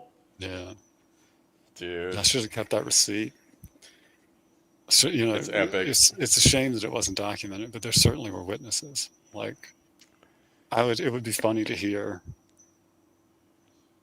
if they ever do a documentary about me. Tell them to get up with everybody that was in there whenever I paid with the pennies and break it down like minute by minute with everybody's perspective on it. Dude, it had to be funny. Because the ladies that were behind the counter couldn't really see the cart, Like I just kind of pulled it in there in the way the place was. So the people that were in the waiting room and in line behind me were like, what the hell is this guy doing? You know what I mean? Like, what is this cart, right? No one does that kind of shit, man. Like, maybe you weren't the first, and there's crazy motherfuckers, and there's people that stand by principles and all kinds of stuff. But dude, like I said, like I'm not saying that Biscuits is the only one that stands by these principles and does these things. There's patriotism, and there's people that have high standards and they hold them. I've never met anybody like this guy. That's why I say we can argue about whatever. We can have differences of opinion, but some of the stuff that you've told me, I'm glad you got to finally share that one and it's documented. I'll love you forever. I always will. And like I said, if you end up in prison, bro, I will be finding ways to put money in that commissary for you. Thank you. And if they made a movie about you, it has to be done by the Breaking Bad crew. Now, if people watched Breaking Bad, and I'm just saying this for me personally, I'm not saying they're good people. I'm not saying they're not caught up in all kinds of stuff. But the way that they do tension in movies, where they can, without using dialogue, get into the mindset of certain characters, I think Breaking Bad would be the guys that would have to do that series. I don't know if a movie about me would be any good. It has to be a TV series. Breaking Biscuits. Yeah. Oh man. Okay, well, we got the story out. Biscuits, I appreciate you, brother. This was episode 5. And then we got the Digital Dojo show on this next Tuesday is your slot. And I appreciate you filling in for Mike Gill. It's not a second. You're one of my top. Well, no, I don't mind. I don't mind doing it. It was a fun episode, you know. And like I said, yeah, I love you too, man. I appreciate it. I appreciate what you're doing. And I'm not trying to argue with you and all that, you know. Well, I was trying to argue with you a little bit but I know that you're more stoic and you have a different personality, and I push your buttons. So that's the buttery biscuits and the Alice and stuff. That just makes me laugh because that's what friends do, right? We bust each other's balls, but we have different personalities. So it is what it is. Listen, like I said, I'm not holding it against you, bro. I understand. I empathize. You're a passionate guy, and I love that about you. So it's all good with me. There's some people that like me. I don't know. I have many sides of me. I have a softer side. I have a fucking crazy side. I think a couple crazy sides. I have a passionate side, and I have a love for creativity. I have a love for story. I have a love for you, Biscuits, and I'll do whatever I can to fight with. Right alongside you, man, even if we disagree on things. Maybe that's what we need to do. I could definitely contribute to like a trolling for dummies type book, you know, like how to look for opportunities to put people into the trap, so to speak. Because I'll tell you, that's a good one. If people are not respecting the 1976 Coin and Currency Act at the same time that they're giving bad service, I mean, then you got to bring out those punishment pennies. You know, dude, that's one of the answers. You just heard a story. That's one of the answers. People need to like stand by their principles, know your Constitution, know your Bill of Rights, and know these the act of what is it? Trolling? The penny one, the one that you used and brought in there. What is that? Oh, the 1976 Coin and Currency Act. Yeah. Everybody needs to learn that immediately. If they don't have that signage up, they got to take those fucking pennies. And you better hurry up because crypto's coming soon. Right. Anyways, thank you all for being here. And any final thoughts, Biscuits, before I close out here? I think the punishment pennies is about as good as it gets on a closeout. But dude, that's about as epic of a story as you're going to get. Find another fucking podcast that tells a story like that, a personal one that they actually did, not a made-up fucking big fish story or anything like that. This is something this man did, and I guarantee you he did it. You can tell by just the way that he carries himself. And you have 5 episodes of this style that we've done, and then you have the Digital Dojo Variety Show, and that'll be, again, this coming Tuesday at 6 p.m. Central, 7 p.m. Eastern. We love you all. God bless until next time. Peace. Good night.